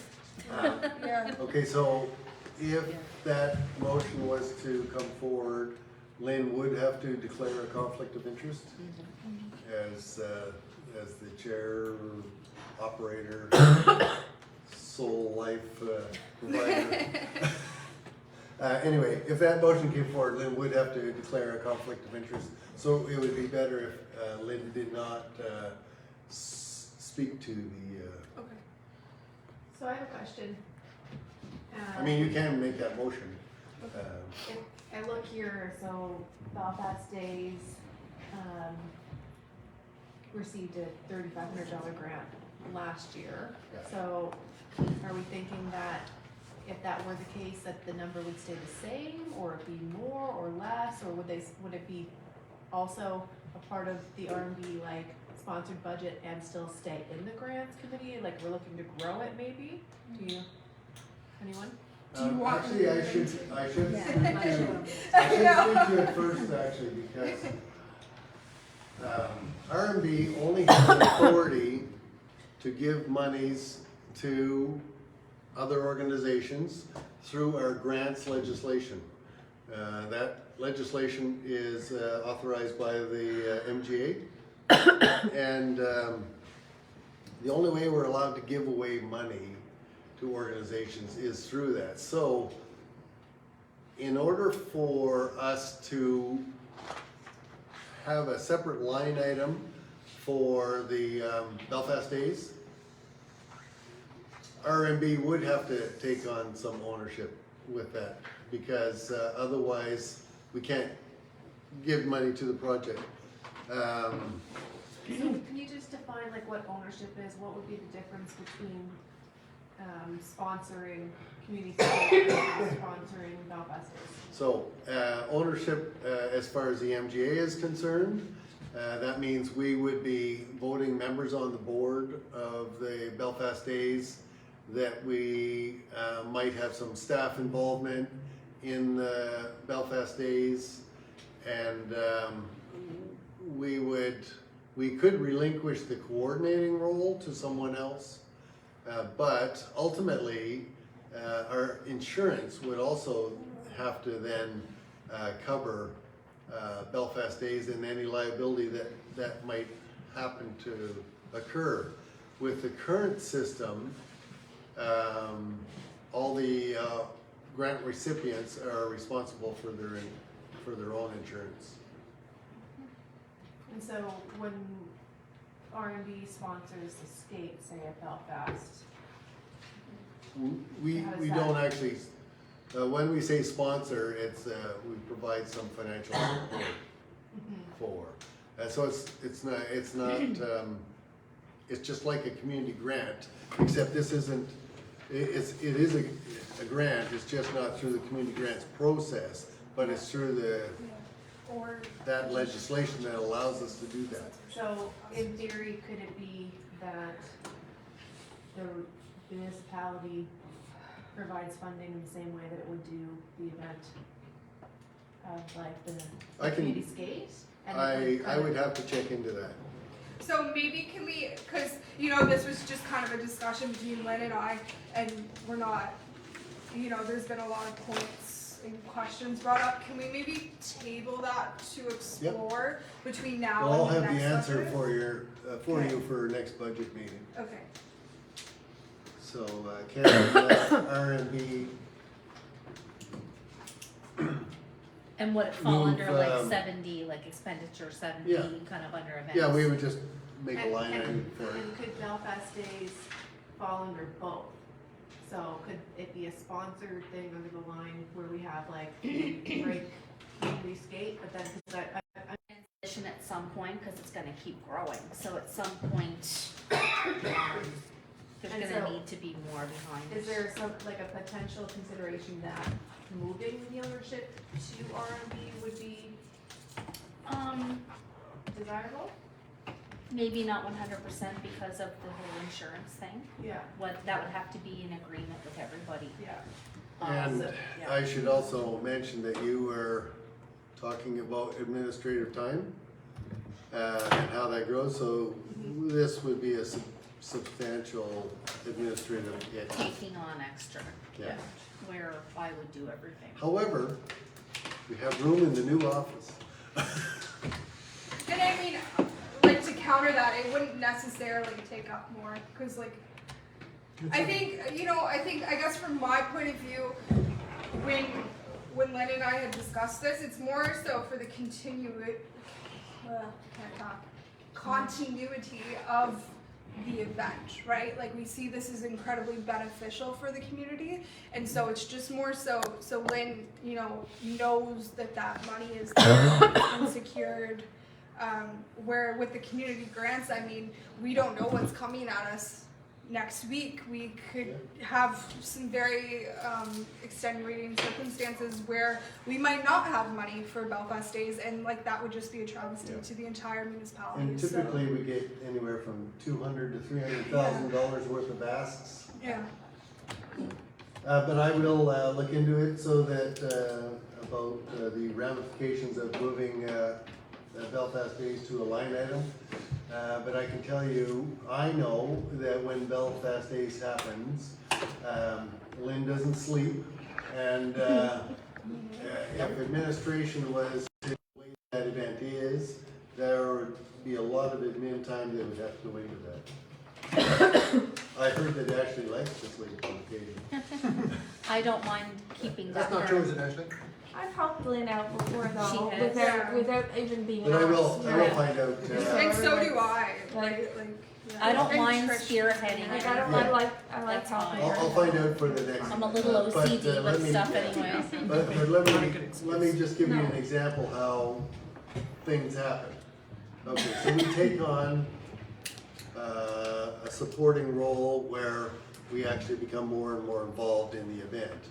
And then Lynn moves away because she won the lottery. So, whatever. So then suddenly you will see that, okay, well now RMB is going to take on more and more of a role. These things evolve, you know. And so, yes, today, tomorrow, 10 years from now, it may be one thing, but it could evolve into something bigger. But either way, I will look into the ramifications of us moving Belfast Days to a line item, which we're responsible for. Yeah, and maybe there's a Where couple they have guaranteed. variations too. Of course, yeah, in that, you know, Catherine talked about guaranteed funding. Well, just like every other line item in the budget, they have the same or a similar risk that your community grants do. You could have a motion today or tomorrow that says, okay, we want to cut out all advertising and website. You know, that possibility is there, right? So, anyway, I will look into it and I'll have an answer for you at the next meeting. If I win the lottery, it'd be a really good Belfast Days. Okay? All right, thanks. Yeah. Anyone else? Anything else? I have a question. When we are Yep. Is it, like putting out information about like our meetings and the consultations, or is it more of a specific like advertisement There's piece? There's two pieces. The first one, there is an ad in the back that says who council is, how to get a hold of us, what our hours are, all that kind of standard stuff that says who we are and how to get a hold of us. Where we are. In addition, because we do that, we're also allowed to be provide a column.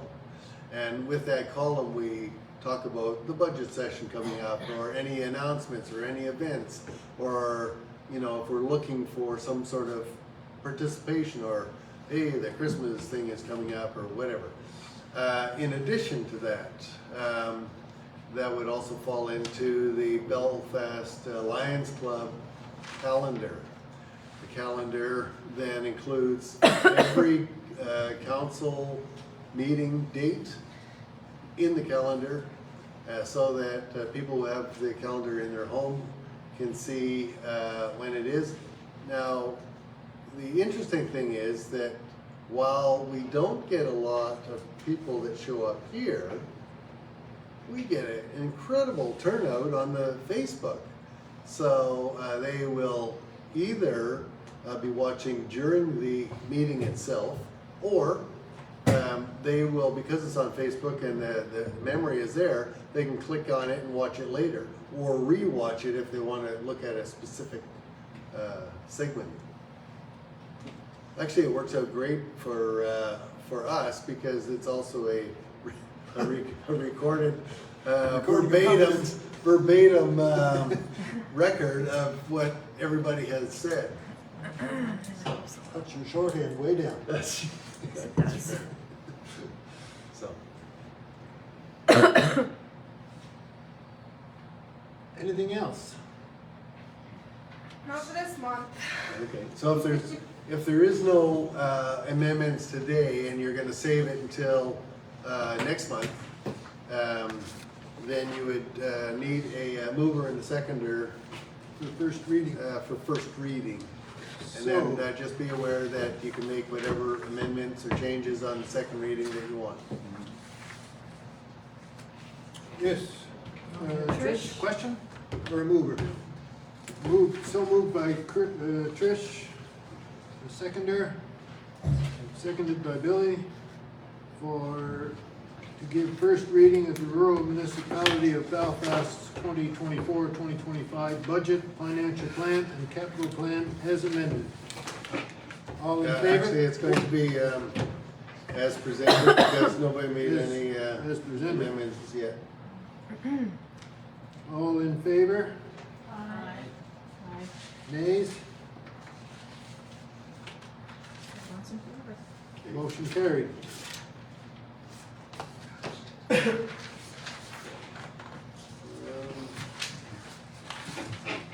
Okay, This is what.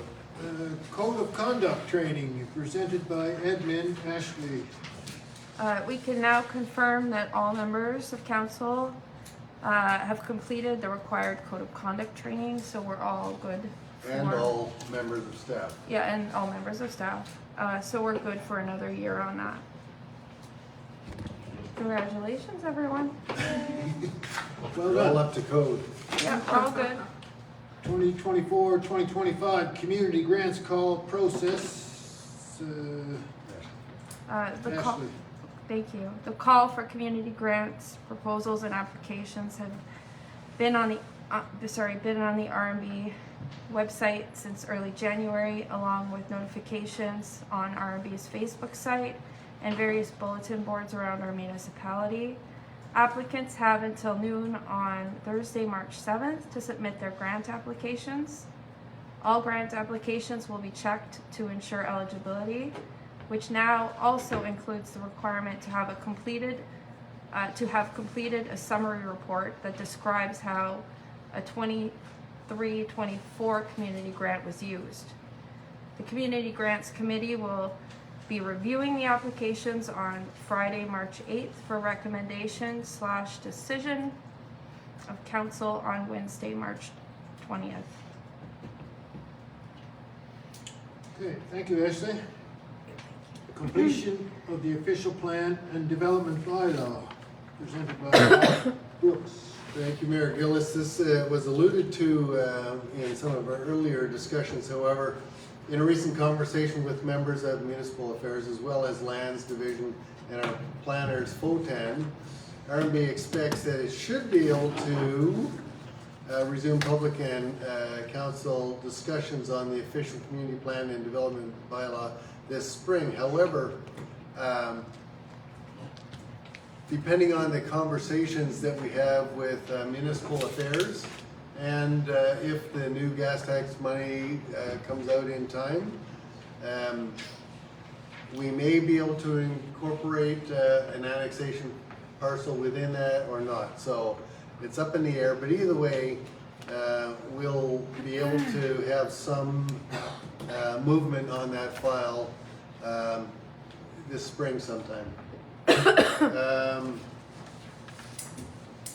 If it does go ahead as planned, then basically the bulk of that will be ready for a decision sometime in October or November, and could come into force on April 1st, 2025, if that is the wish of council. However, based on the other options that we discussed, that may not be the wish of council. They may decide to leave it another year and or use the annexation process, which would ultimately delay the final date. But there's, as you can imagine, there's a lot of work to do on that. Oh, to the point that Charlie had brought forward last month or whatever, in regards to the information on the matrix that they provided. The only reason it's not on the website now is because there was a lot of personal identifiers on that matrix, and so we want to remove all that. Do you want some help? That'd be lovely. I'll do it. Will you? Yep. That'd be lovely.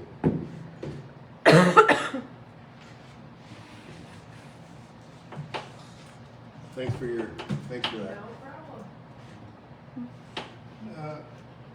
Thank you, Bob. Events and social media report. Ashley. Okay, I'm going to keep this brief. I've included reports from 2 courses that both Carrie and myself attended this month. Both of these courses were hosted by PEI EMO. In April or May, I would like to have a MEMP special council meeting in order to assign various roles and update existing contact information, and also look at various plans. So EMO offered to create for us a hazard risk analysis specific to RMB. This is a risk management model that identifies hazards that could cause concerns and how RMB would prioritize those through awareness and prevention materials. This HRA would also be an agenda topic at this special council meeting, but I will speak to that when we have a little bit more time in the future, as I set it up. So that's it for that. What is the life expectancy of an EMO course? So as Do we take these each year? well, I know that Trisha has hers, Yes. and as far as I know, I don't know if There's just once. it's just a Okay. one-time thing. We have our certificates. It's like, and to get to the next level, you have to do the prereq. Yes, So it's good training, and I have a couple. I don't know if I should take them over again or not. okay, well, you can either do it online or in person. But since it was in person, we jumped at the chance because it's free training for us. So we went. So there you go. Okay, and, okay, new business for the agenda. Belfast School Consolidated School Report. Lynn Doherty. I'm gonna just touch on a few point things, cause there's a lot of information here. I'll forward on to Ashley. So the meeting was held at Belfast School on January 22nd. It was the first meeting of this year. And we discussed just kind of a few things since the November meeting. There was a Christmas concert December 14th, which had a huge crowd there, and some new instruments for Mr. Ellis in his music class. And on February 9th, the exploration students, which is a project in the school with the junior high, it's different projects they take on for fundraising. They participated in helping out with the Valentine's dance on February 9th, and Home and School helped out with music and decorations. We did a 50-50 draw, and Toonies for Triton jars were set up. So we kind of amalgamated the Toonies for Triton, Heart and Stroke, with the kids and their projects. So it was quite a great turnout, and Home and School is going to be making the donation Heart and Stroke from the money that was raised that night. There's going to be a family games night. It hasn't really been fully planned yet. That's happening April 12th. So that's another project that's going to be involved in the school. Let's see here. A few more things I'm going to touch on. There is a science fair in the works that's happening. The students are still going to IHT at Montague Intermediate, which is the junior high students, and they do carpentry, cooking, sewing. They're enjoying that quite a bit. They take the bus there, so they're still doing that every 6 days, I believe it is, in the school calendar. And they have skiing in Brookvale coming up in March. There's 2 days that the students are going to be able to go skiing in Brookvale.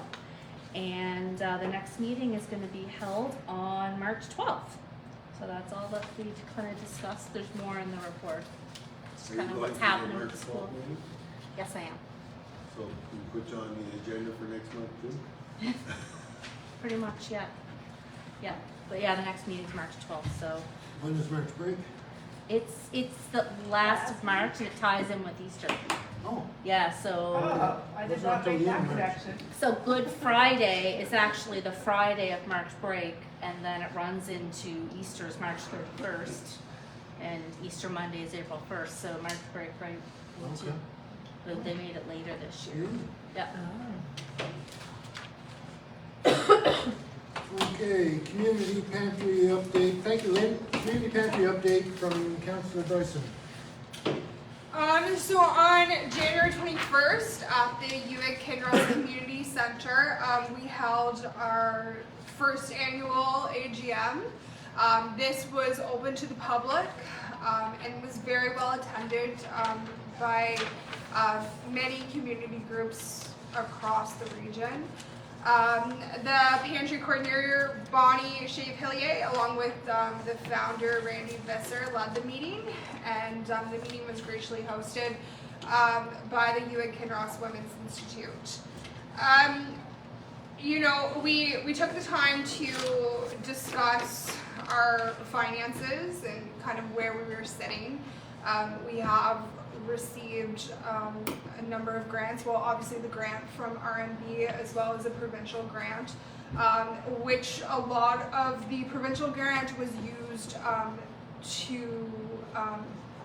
the actual infrastructure of the pantry. So I've reported on it monthly, but we put a new door in, we put new shelves in, we insulated, we updated the electrical, we bought new lights, we bought new security cameras, we put a railing up to help with this accessibility. So that's been really great for that.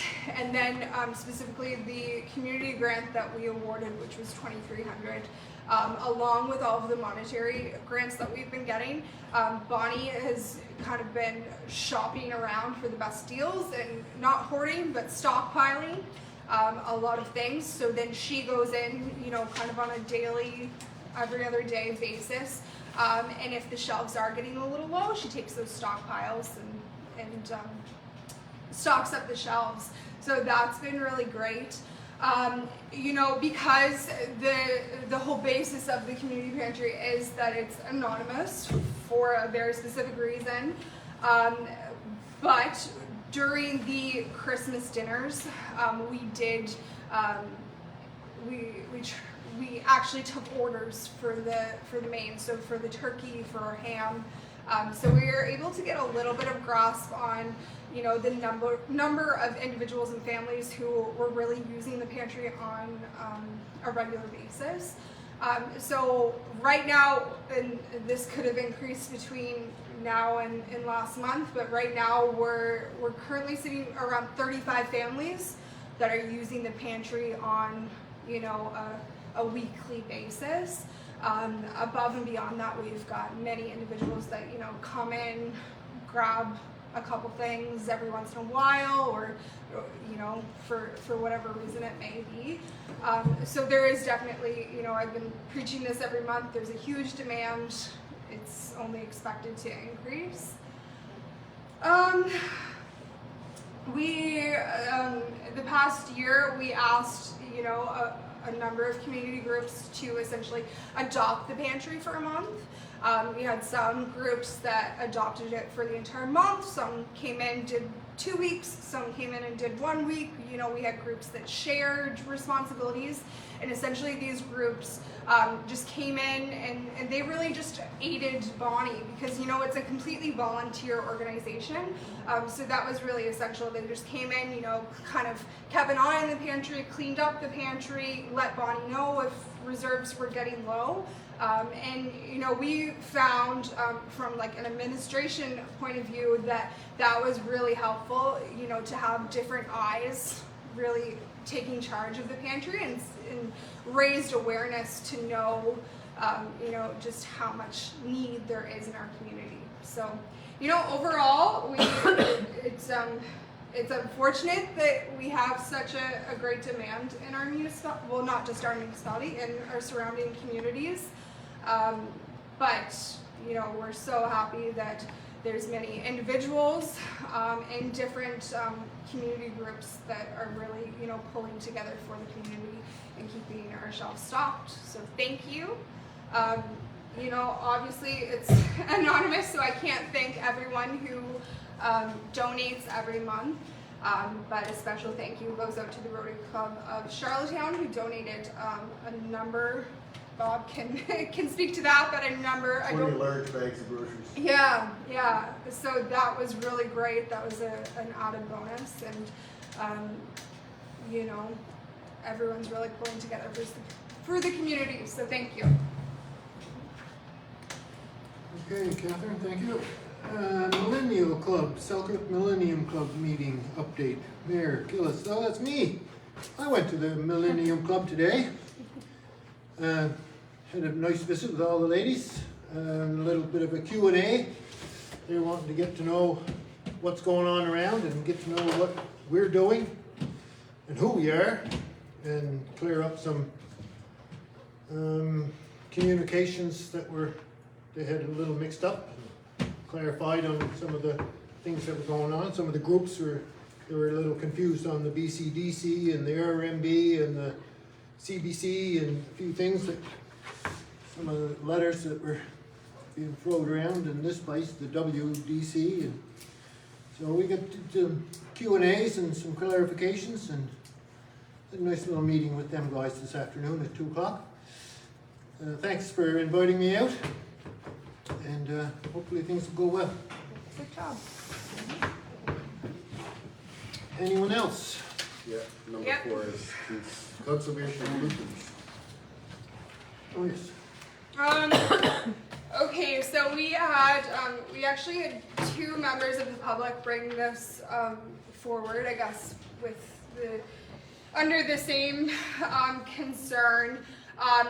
You know, essentially, the statements brought forward from the public were in regards to the conservation of lupins on the roadside in our municipality. So they were concerned about the provincial government mowing the lupins from the roadside. And so they had discussed that a previous council very many years ago had, advocated and asked the government to try to stop mowing these lupins. So I was able to pull up a CBC article from back in 2009. So it appears, July 21st, 2009. CBC did an article on that saying that, this was an initiative that the government was taking on.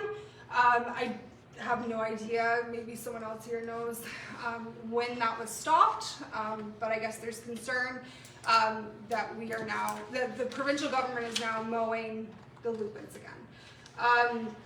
So the benefit they spoke to in regards to this was that it would just increase wildlife and the roadside margins, and they didn't specifically say this, but I believe it was along the lines of the aesthetics and the beauty of the flowers on the roadside.